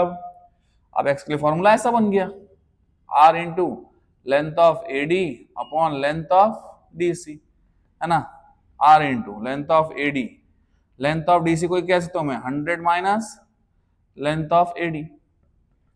आ गया, क्लियर है? चलिए ठीक है। उसके बाद है ना, तो आप इसको इंटरचेंज भी कर सकते हो, मैंने बता दिया अभी, है ना। इंटरचेंज करके हमने पहले ये फॉर्मूला बनाया, ठीक है, उसका इंटरचेंज किया तो ये फॉर्मूला बन गया, ज्यादा कुछ चेंज नहीं है इसमें। समझ में आ गया? ठीक है, उसका नेक्स्ट नेक्स्ट करते हैं। अब यहाँ पे ये सब मेन टॉपिक पढ़ा रहा हूं मैं आपको। उसके बाद बताया गया है नेक्स्ट टॉपिक केल्विन्स मेथड से। किससे सर? केल्विन्स मेथड से, है ना। तो केल्विन्स मेथड से हम लोग, है ना, गैल्वेनोमीटर का भी रेजिस्टेंस निकाल सकते हैं। केल्विन्स मेथड से हम लोग गैल्वेनोमीटर का ही रेजिस्टेंस निकाल सकते हैं। अब उसमें ज्यादा कुछ चेंज नहीं करना है आपको, है ना। अगर आपको गैल्वेनोमीटर का रेजिस्टेंस निकालना है तो गैल्वेनोमीटर को यहां से हटा दो और कहां लगा देंगे सर? यहां लगा देंगे। क्यों? क्योंकि मुझे इसका रेजिस्टेंस निकालना है। तो सर ये क्या रहे, ये क्या रहेगा? ये एज इट इज रहेगा। वर्किंग की भी क्या रहेगी? सेम, है ना। पर अब देखो आपको नल पॉइंट कैसे चेक करना है, क्योंकि अब करंट तो इसमें जाएगा सर और डिफ्लेक्शन भी होगा, तो करंट जाएगा तो डिफ्लेक्शन भी होगा। तो अब सर नल पॉइंट कैसे निकालेंगे या पॉइंट कैसे निकालेंगे जहां पे इसको बैलेंसिंग कंडीशन मिलेगी, है ना। तो ये देखो, अब आप निकाल रहे हो किसका रेजिस्टेंस? गैल्वेनोमीटर का, ठीक है। तो यहां पे कुछ नहीं रहेगा, तो हम लोग क्या करेंगे, जैसे ही स्विच ऑन करेंगे ये करंट गया, दो रास्ते आ गए इससे और इससे जाने के लिए। सेम यहाँ पे भी हुआ था, है ना। करंट यहां से गया था सर, दो रास्ते आए थे, एक एबी से एक एडी से। यहाँ पे भी सेम करंट यहां से गया सर, एक एबी से रास्ता एक एडी से रास्ता, तो दोनों से करंट जाएगा। तो यहाँ पे डिफ्लेक्शन होगा। तो क्या करो, जब वायर ये टच नहीं है, जब ये जॉकी टच नहीं है, ठीक है, तो इसकी रीडिंग देख लो। इसकी रीडिंग अगर सपोज 20 आती है, अब क्या करो, आप इसको टच करो, है ना। टच करते करते फिर से आपको एक पॉइंट मिलेगा जहां पर रीडिंग फिर से क्या आएगी? 20 ही आएगी। तो वो हमारे लिए हो गया बैलेंस पॉइंट, मतलब टच करने के पहले भी 20 और टच करने के बाद भी 20। तो उस पॉइंट को क्या लेंगे? बैलेंस पॉइंट, और सेम फॉर्मूला यूज करेंगे। सेम फॉर्मूला मतलब अब क्या हो जाएगा? अब हो जाएगा sir G upon R equal to, G upon R equal to, है ना, length of AD upon length of DC. Same G निकालना है सर, तो आर ये साइड गया, length of AD upon length of DC, है ना। R length of AD, length of DC को कह सकते हो 100 माइनस लेंथ ऑफ एडी लिख सकते हो। आ गया सर फॉर्मूला, ठीक है। तो ये फॉर्मूले आ गए।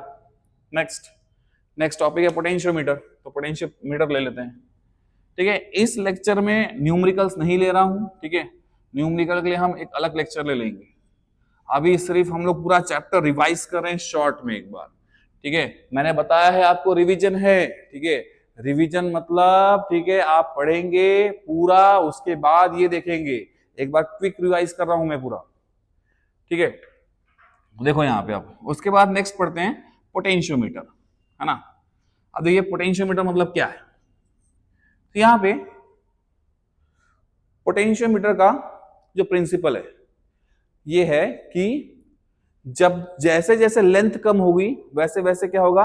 पोटेंशियल भी कम होगा, ठीक है। Potential drop per unit length is equal to constant, है ना। Potential drop per unit length is equal to क्या है? कांस्टेंट। सपोज हमने एक वायर ले लिया, ठीक है। इसके अक्रॉस देखेंगे, देखो ये वायर ले लिया, इस वायर का नाम बोल दिया सर मैंने ए बी, इस वायर का नाम बोल दिया हमने ए बी, ठीक है। इसके क्रॉस लगा दिया हमने पोटेंशियल। क्या लगा दिया हमने इसके क्रॉस? पोटेंशियल। ये पोटेंशियल लगा दिया सर, ठीक है। यहाँ पे, है ना, एक ईएमएफ लगा दिया, यहाँ पे की लगा दिया। क्लियर है? ठीक है। अब इस वायर का सपोज रेजिस्टेंस आर है ना। ए बी वायर का जो रेजिस्टेंस है वो कितना है सर? आर। यूनिफॉर्म वायर है, ठीक है। क्या है? Uniform wire. हमको पढ़ना क्या है सर? पढ़ना ये है potential drop per unit length is equal to constant.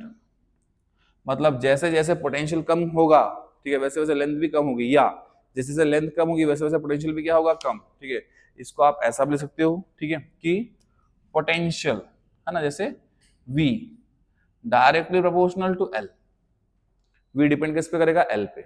मतलब जितना लेंथ बड़ा होगा उतना पोटेंशियल क्या होगा, ज्यादा, जितना लेंथ कम होगा उतना पोटेंशियल क्या रहेगा, कम। ठीक है, potential between any two points is directly proportional to its length. Potential between any two points is directly proportional to its length. इसी से ये फॉर्मूला बना हुआ है। कैसे? तो यहां देख लो, V प्रोपोर्शनलिटी हटाओगे तो क्या मिलेगा आपको, कांस्टेंट। क्या मिलेगा आपको, कांस्टेंट, इनटू क्या रहेगा, L। L कहां आ गया, यहाँ पे। तो V upon L equal to क्या हो गया सर, कांस्टेंट। वही तो बताया मैंने आपको। ठीक है, तो इसका प्रिंसिपल क्या है, potential drop per unit length is equal to constant. इसको आप प्रिंसिपल में लिख सकते हो। अब देखो इसका एक्सप्लेनेशन कैसे लिखेंगे हम लोग। तो यहाँ पे एक्सप्लेनेशन लिखते हैं हम, जैसे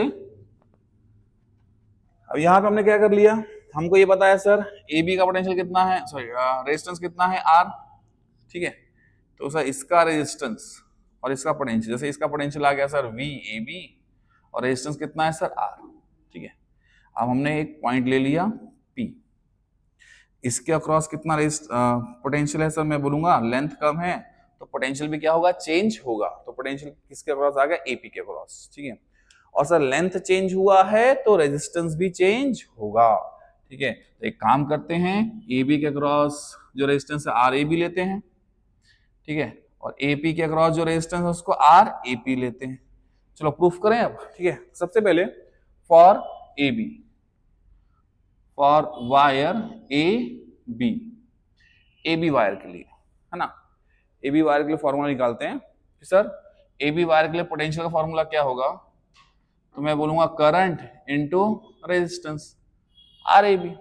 सर करंट क्यों सेम रखा, अरे करंट सेम ही रहेगा ना, जितना करंट सर इसमें से जाएगा, इसमें जैसे ही आपने स्विच को ऑन किया करंट गया सर आई, तो एबी में से भी आ जाएगा और एबी में से भी क्या जाएगा, आई ही जाएगा, वो चेंज नहीं होने वाला। ठीक है, तो यहाँ पे हम रेजिस्टेंस की वैल्यू निकाल लेते हैं। ठीक है, therefore R A B resistance formula क्या होता है, रो, है ना, rho L upon area. Suppose इसका जो लेंथ है, इसका लेंथ मैं एल पकड़ लेता हूँ, कैपिटल एल, और जो इसका लेंथ है उसका लेंथ मैं पकड़ लेता हूँ स्मॉल एल। एक कैपिटल एल और एक क्या रखता हूँ, स्मॉल एल। समझ में आया? ठीक है, तो यहाँ पे अभी ए बी वायर के लिए कर रहे हैं, है ना, तो ए बी वायर के लिए रहेगा। ठीक है, तो यहाँ पे अब देखिए आई के लिए फॉर्मूला क्या आ गया, आई इक्वल टू, आई के लिए फॉर्मूला हो गया sir V A B upon R A B. तो V A B upon R A B की वैल्यू क्या है, रो एल अपॉन एरिया। ये आ गया सर आई के लिए फॉर्मूला। क्लियर है? उसके बाद ठीक है, अब wire A B A P के लिए निकालता हूं, फॉर वायर ए पी, है ना, potential difference across A P equal to क्या रहेगा, करंट सेम रहेगा, करंट सेम रहेगा। ठीक है, रेजिस्टेंस क्या होगा, चेंज, रेजिस्टेंस किसके अक्रॉस चाहिए सर, एपी के अक्रॉस। फिर से रेजिस्टेंस के लिए फॉर्मूला निकाल लूंगा। रेजिस्टेंस के लिए क्या फॉर्मूला है, R A P equal to rho, है ना, अब एपी के अक्रॉस लेंथ कितनी है, एल। ठीक है, रो एल अपॉन एरिया। क्लियर है? ये वैल्यू यहां पुट कर दिया और साथ साथ आई की भी वैल्यू पुट कर रहा हूं। ठीक है, आई क्या रहेगा, कांस्टेंट, आई क्या रहेगा इसमें, कांस्टेंट। तो आई की वैल्यू पुट कर लेते हैं। तो यहां पे वी ए पी आई, आई की वैल्यू वो निकाल के रखी है। ठीक है, that is V A B upon rho L upon area. ठीक है, इनटू इनटू, है ना, देखो यहाँ पे आई की वैल्यू पुट कर लिया सर, आई की वैल्यू पुट कर लिया सर। अब आर ए पी की वैल्यू क्या है, रो एल अपॉन एरिया।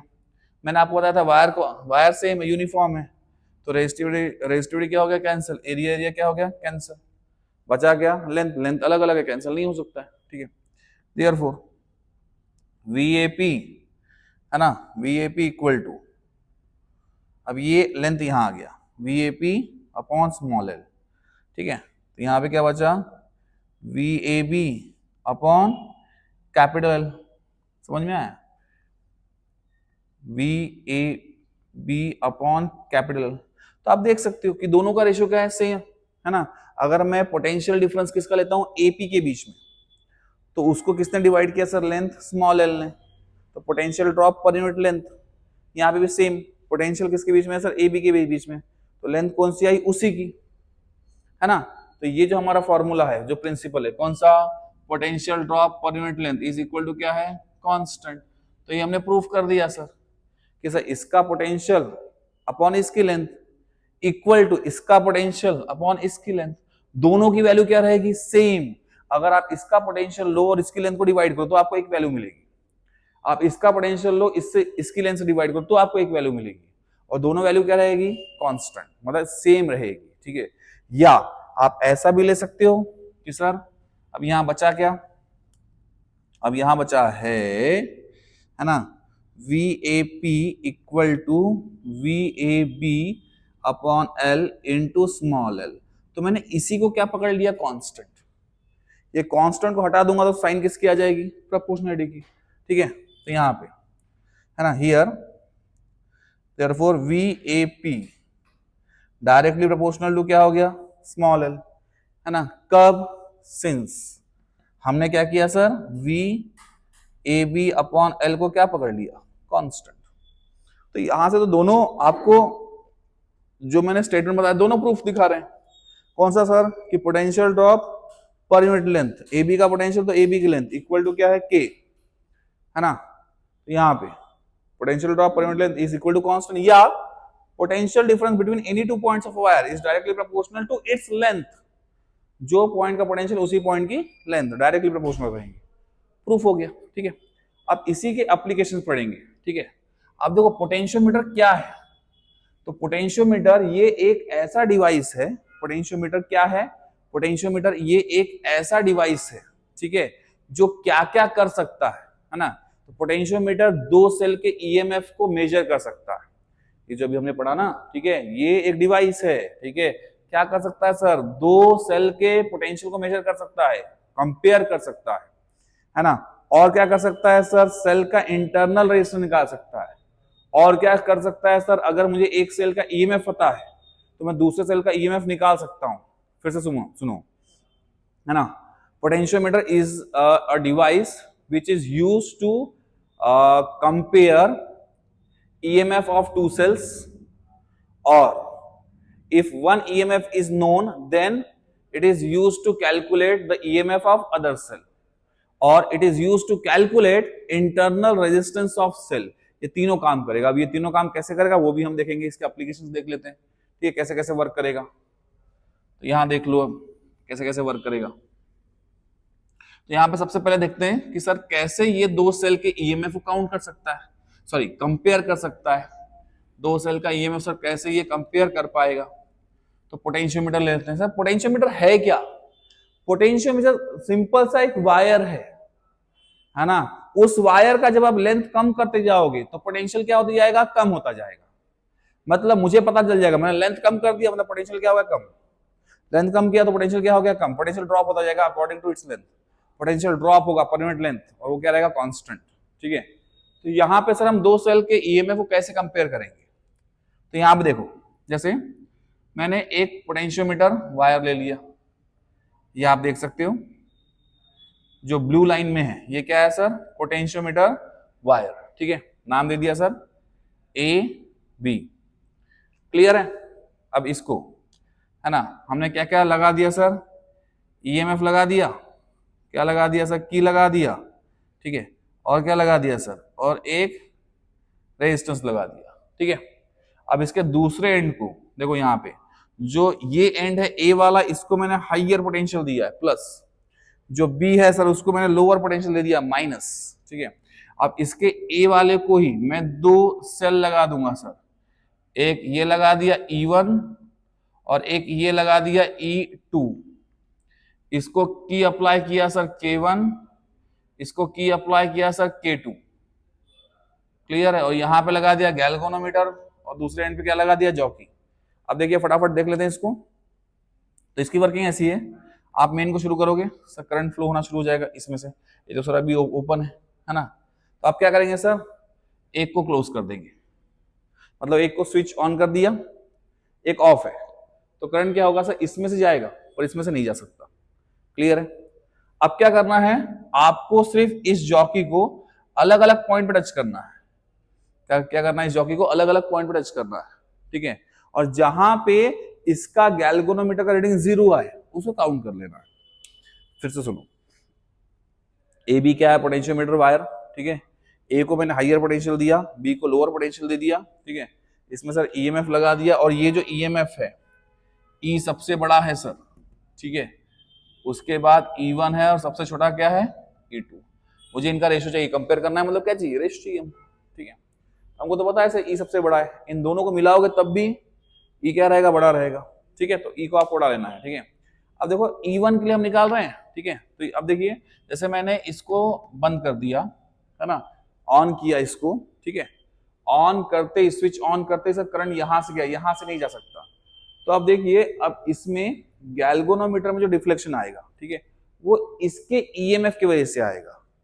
आपने क्या किया, गैल्वेनोमीटर का जो जॉकी है उसको अलग अलग पॉइंट पे टच किया, तो मुझे एक ऐसा पॉइंट मिल गया जहां पे, है ना, इसकी रीडिंग क्या हो गई, 0। हर पॉइंट पे नहीं मिलेगा, एक पॉइंट ऐसा मिलेगा जहां पे रीडिंग क्या हो जाएगी इसकी, 0।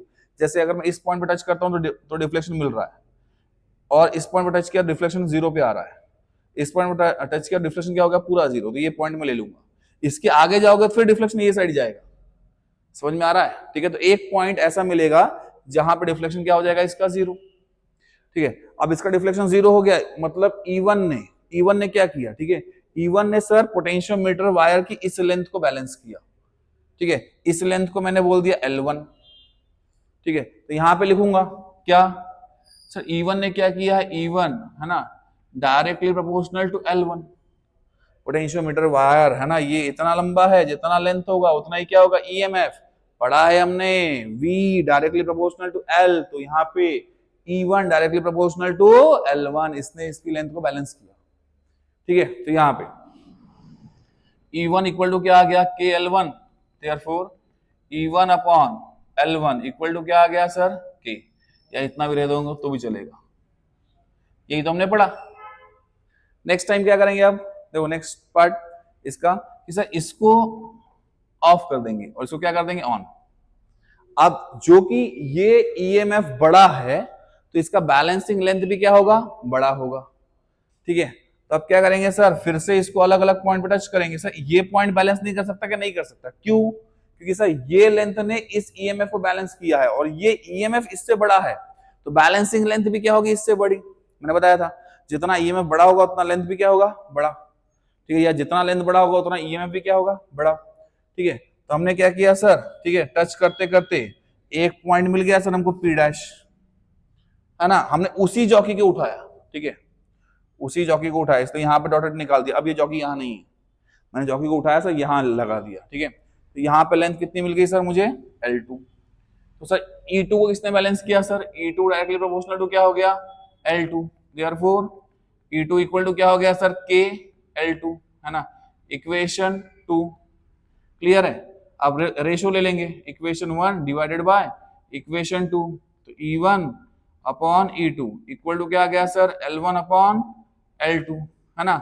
और लेंथ तो हम काउंट कर सकते हैं ना, हमारे पास स्केल है सर, हम लेंथ काउंट कर सकते हैं, ठीक है। स्केल लगा दिया, ठीक है, ये L1 निकाल लिया, स्केल लगाया, ये L2 लगा दिया, मतलब ये दोनों लेंथ है मेरे पास, तो मैं इन दोनों को कंपेयर कर लूंगा, रेशियो निकाल लूंगा, और यही पोटेंशियोमीटर का काम है।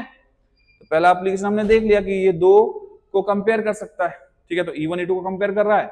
अच्छा, इसमें दूसरा भी हमने देख लिया कि अगर सर मेरे पास अगर ये दो है और एक सेल का ईएमएफ अगर हमारे पास हमको पता है तो दूसरा आ जाएगा, 3 वैल्यू है, 4th वैल्यू आ जाएगी। तो दो एप्लीकेशन हमने देख लिया, ठीक है। तो ये तो हमने डायरेक्ट मेथड से किया है, ठीक है, जो रेशियो निकाला है ना डायरेक्ट मेथड से निकाला है।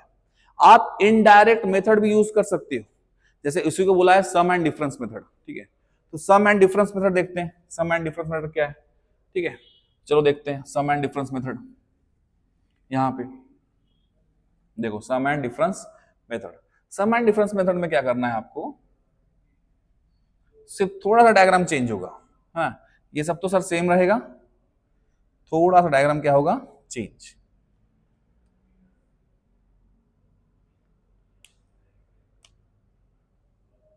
क्लियर है, ठीक है। तो यहां पे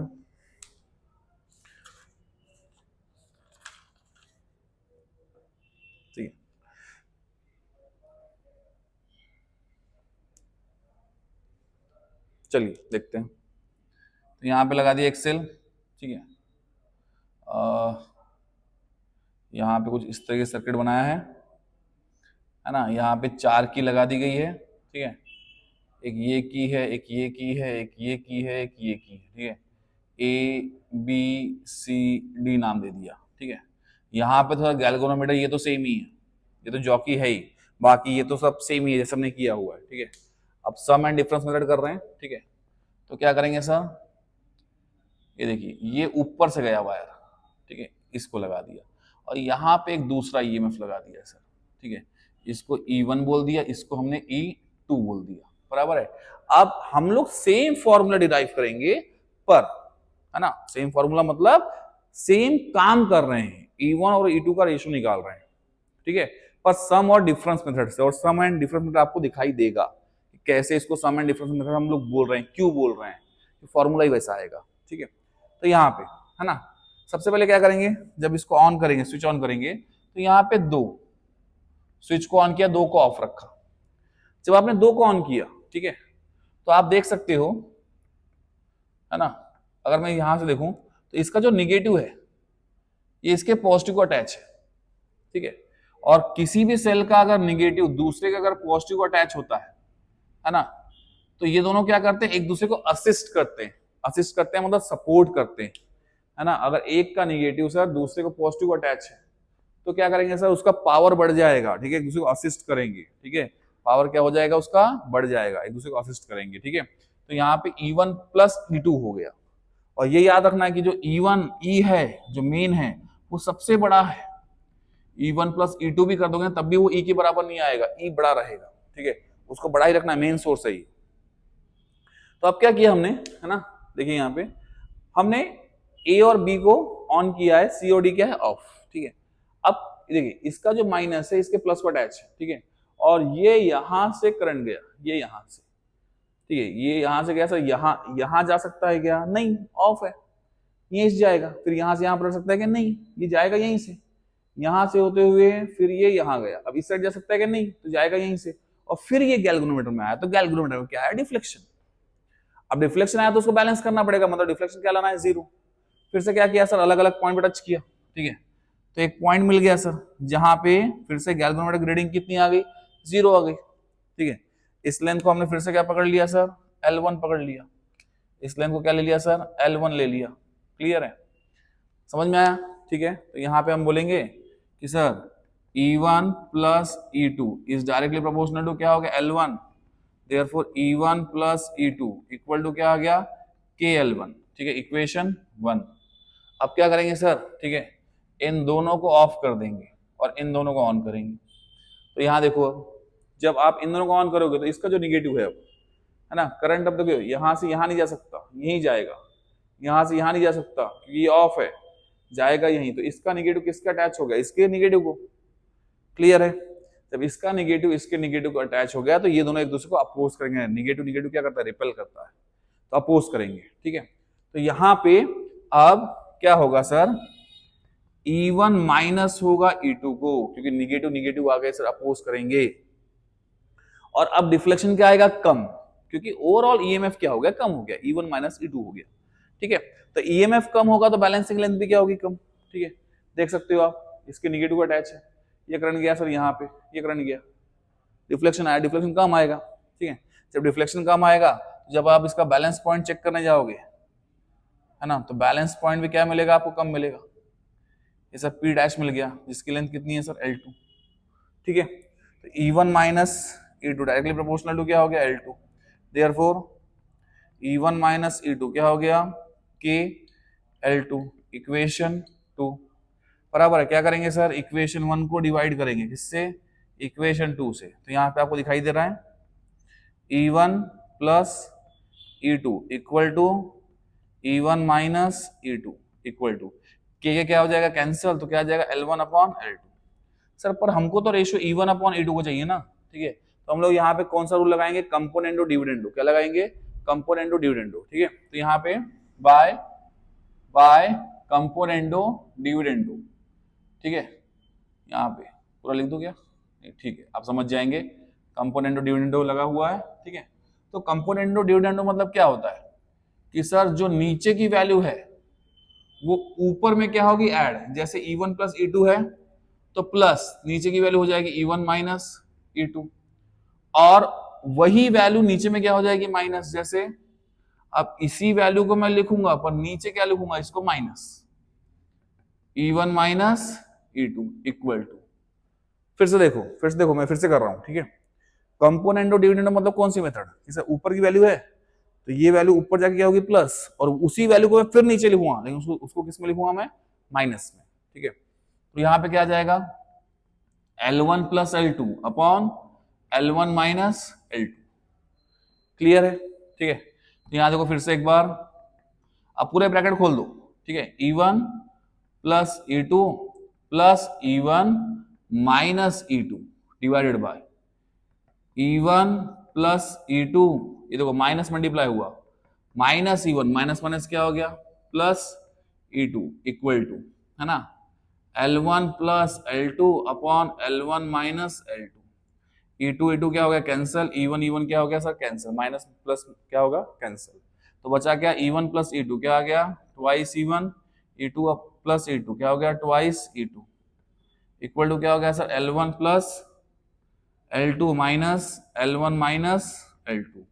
2 भी क्या हो गया, कैंसिल। तो हमारे पास रेशियो आ गया सर E1 अपॉन E2 का, और L1 L2 तो हम निकाल लेंगे ना, तो डायरेक्ट आप लेंथ ही निकाल सकते हो उसका स्केल से, ठीक है। इस तरीके से हम कंपोनेंडो डिविडेंडो से भी हम लोग इसको सॉल्व कर सकते हैं, ठीक है। उसके बाद, ठीक है, इंटरनल रेजिस्टेंस के लिए है सर, चलो इंटरनल रेजिस्टेंस के लिए देख लेते हैं। देखिए हम अब पोटेंशियोमीटर का यूज करके कैसे हम लोग इंटरनल रेजिस्टेंस निकाल सकते हैं, है ना। पोटेंशियोमीटर का यूज करके हम कैसे इंटरनल रेजिस्टेंस निकाल सकते हैं, ये भी देख लेते हैं।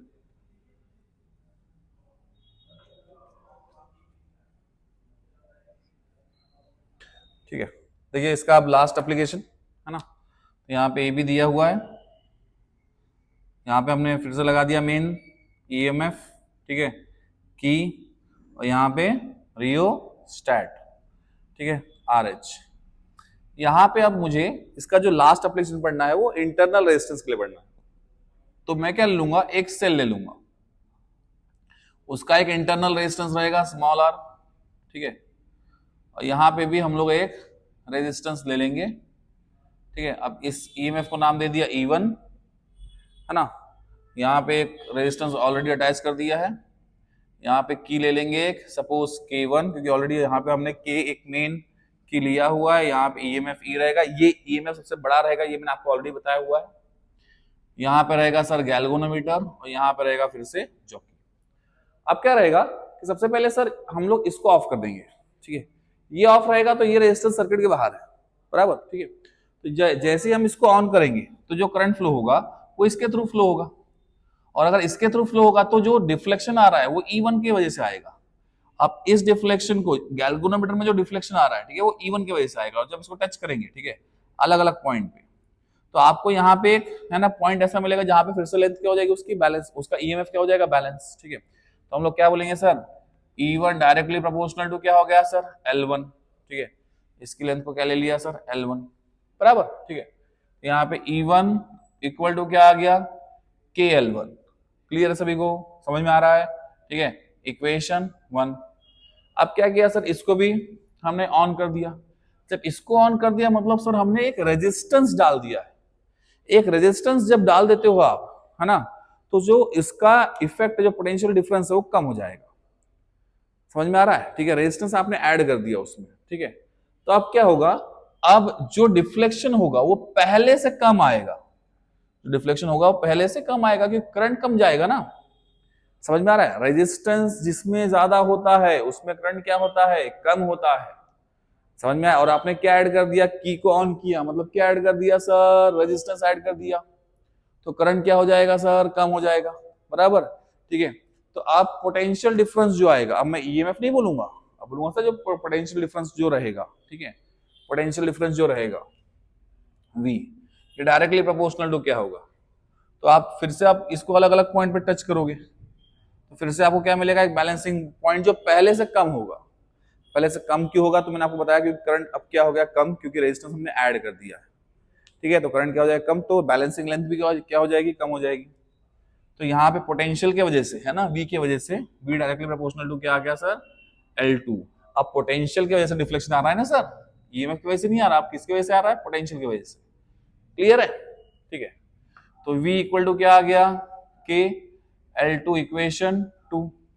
क्या करेंगे, डिवाइड करेंगे, 1 डिवाइडेड बाय 2, तो E1 upon V equal to K L1 upon K L2। ये क्या हो गया sir, cancel, E1 upon V equal to L1 upon L2। Sir लेकिन हमको इंटरनल रेजिस्टेंस निकालना है सेल का, मतलब ये स्मॉल r की वैल्यू निकालनी है, ये सेल है, ये पूरा सेल है, इंटरनल रेजिस्टेंस मतलब सेल के अंदर ही होगा, ठीक है। सर इसकी वैल्यू निकालना है तो निकालेंगे, कोई दिक्कत नहीं। देखो यहाँ पे हमको पोटेंशियल डिफरेंस का फॉर्मूला पता है, क्या, I इंटू आर।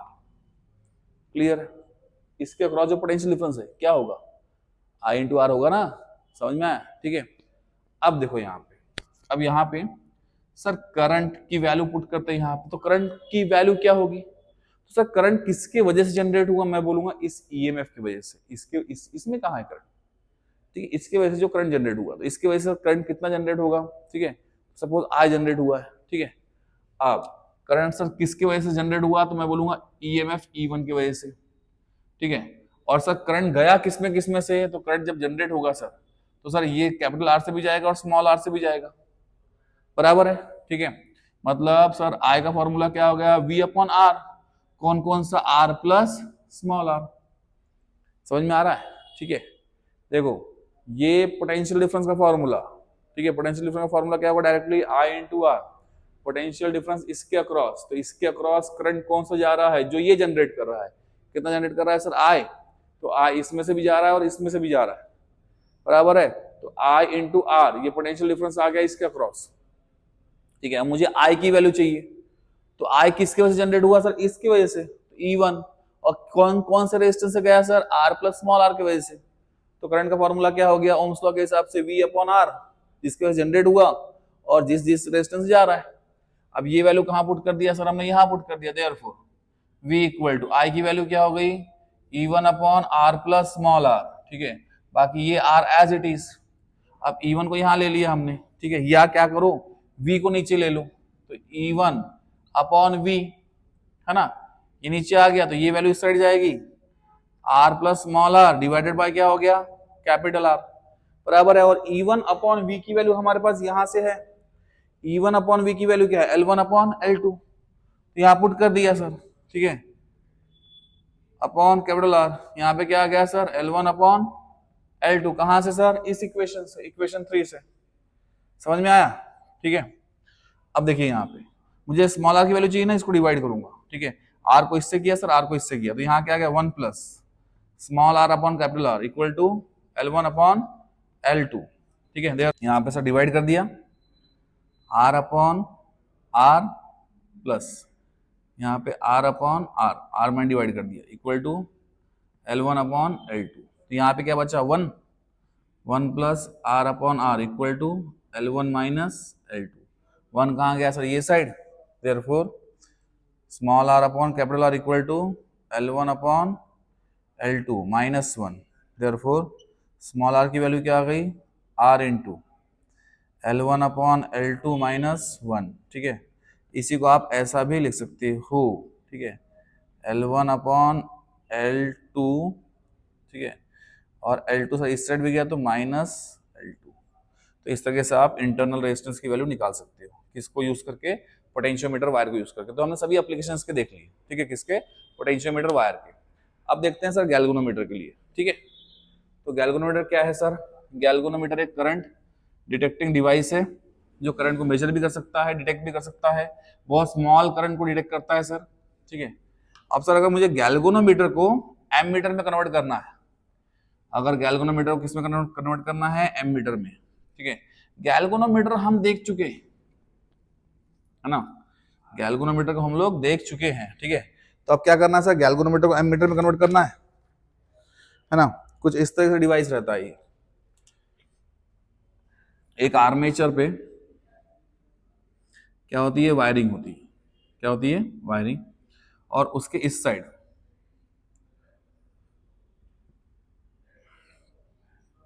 दो मैग्नेट होंगे नॉर्थ और साउथ, और यहाँ पे लगा होता है पॉइंटर, और यहाँ पे आती है रीडिंग 0 से लेके तो पूरा जितना भी आप काउंट कर सकते हो, जो भी इसका रेंज होगा। ठीक है, तो जैसे ही आप इसको किसी इसमें लगाते हो जहां पे करंट आ रहा है, तो तुरंत क्या होता है सर, डिफ्लेक्ट होता है। और जितना ज्यादा करंट आएगा ना उतना ज्यादा डिफ्लेक्ट होगा। जैसे कोई व्हीकल होता है ना, स्पीड होती है ना उसमें, जितना ज्यादा प्रेस करोगे उतना ज्यादा उसकी स्पीड क्या होगी, बढ़ेगी। सेम ऐसा काम करेगा ये, है ना। इसको और डिटेल में बताया गया है, ठीक है, पर इस चैप्टर में बहुत ज्यादा डिटेल में नहीं है। ठीक है, इसको आप मैग्नेटिक जो चैप्टर रहेगा उसमें और डिटेल में बताया गया है। ठीक है, तो अभी के लिए हम सिर्फ इतना समझ लेंगे कि इसमें क्या होगा सर, आर्मेचर कॉइल के ऊपर इसकी वाइंडिंग्स होंगी, ठीक है, जिसमें एक पॉइंटर लगा होगा, जहां पे आप इसको लगाओगे, अगर उसमें करंट आ रहा है तो ये क्या करेगा, डिफ्लेक्ट करेगा। जितना ज्यादा करंट होगा उतना ज्यादा क्या होगा, डिफ्लेक्शन होगा। समझ में आया, जैसा स्पीडोमीटर में होता है। ठीक है, जितना आप रेस करते हो उतने वहां पे स्पीड क्या होती है, बढ़ती है, वैसे ये वर्क करेगा। ठीक है, मेन इसका जो पूछेगा आपको कन्वर्जन पूछेगा। ठीक है, क्या पूछेगा कि कैसे हम गैल्वेनोमीटर को एमीटर में कन्वर्ट कर सकते हैं, और कैसे हम लोग गैल्वेनोमीटर को वोल्टमीटर में कन्वर्ट कर सकते हैं। ठीक है, तो चलो सबसे पहले कन्वर्जन पढ़ते हैं, कैसे हम गैल्वेनोमीटर को एमीटर में कन्वर्ट कर सकते हैं। ठीक है, तो अगर मेरे पास कोई गैल्वेनोमीटर है, अब मैंने उसको लगा दिया सर सर्किट में, किसमें लगा दिया सर, सर्किट में, एक सर्किट में लगा दिया। ठीक है, अब मुझे इसको एमीटर में कन्वर्ट करना है, तो एमीटर का रेजिस्टेंस क्या होता है, कम, और एमीटर हमेशा किस में कनेक्टेड है, सीरीज में होता है ना, इसलिए मैंने सीरीज में लगाया। पर अभी ये एमीटर में कन्वर्ट नहीं है। एमीटर में अगर कन्वर्ट करना है तो आपको क्या करना पड़ेगा, एक स्मॉल रेजिस्टेंस इसमें शंट करना पड़ेगा, वो भी सीरीज में, सॉरी पैरेलल में। शंट मतलब पैरेलल ही होता है, शंट मतलब पैरेलल ही होता है। ठीक है, तो अगर आपको गैल्वेनोमीटर को किस में कन्वर्ट करना है, एमीटर में, तो क्या करना पड़ेगा सर, इसमें छोटा सा रेजिस्टेंस क्या करना पड़ेगा, शंट करना पड़ेगा, पैरेलल में लगाना पड़ेगा। अब ये पूरा डिवाइस क्या हो गया, ये पूरा डिवाइस हो गया सर एमीटर। क्योंकि हमको पता है जब आप उसको पैरेलल में लगाते हो ना, जितना रेजिस्टेंस आपने पैरेलल में लगाया है, ठीक है, तो ओवरऑल जो रेजिस्टेंस होगा वो उससे भी कम होगा। तो एमीटर का रेजिस्टेंस क्या होता है सर, कम ही होता है। ठीक है, इसलिए जब आपको गैल्वेनोमीटर को किसमें कन्वर्ट करना है, एमीटर में, तो ये देखो ये कन्वर्ट हो गया। कैसे कन्वर्ट हो गया सर, मैंने एक शंट कर दिया सर, एक रेजिस्टेंस, एक स्मॉल रेजिस्टेंस शंट कर दिया, जिससे ओवरऑल रेजिस्टेंस क्या हो गया, कम। अब ये एज ए एमीटर काम करेगा, आप इसको सर्किट में लगा दो, तो ये लगा दिया मैंने सर्किट में, किसमें, सीरीज में। एमीटर सीरीज में लगता है। ठीक है, अब इसके लिए फॉर्मूला क्या होगा वो भी देख लेते हैं। सपोज यहां से करंट कितना जा रहा है, आई। ठीक है, तो आई अगर इसमें से गया, ठीक है, तो इसमें से क्या गया सर, आई जी, और इसमें क्या गया सर, आई एस। अब ये पैरेलल में लगा हुआ है, पैरेलल में लगा हुआ मतलब क्या होगा, पैरेलल के अक्रॉस पोटेंशियल क्या होता है, सेम। तो मैं ये बोल सकता हूं कि वीजी इक्वल टू क्या रहेगा सर, वी एस।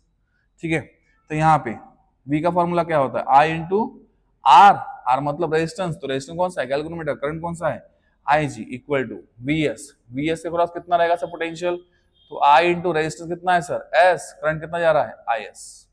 मुझे फॉर्मूला किसके लिए चाहिए, शंट के लिए। देखो एस का फॉर्मूला क्या हो गया, ये डिवाइड में गया, देयरफॉर एस इक्वल टू क्या आ गया sir, I G G upon I S. तो ये आ गया फॉर्मूला।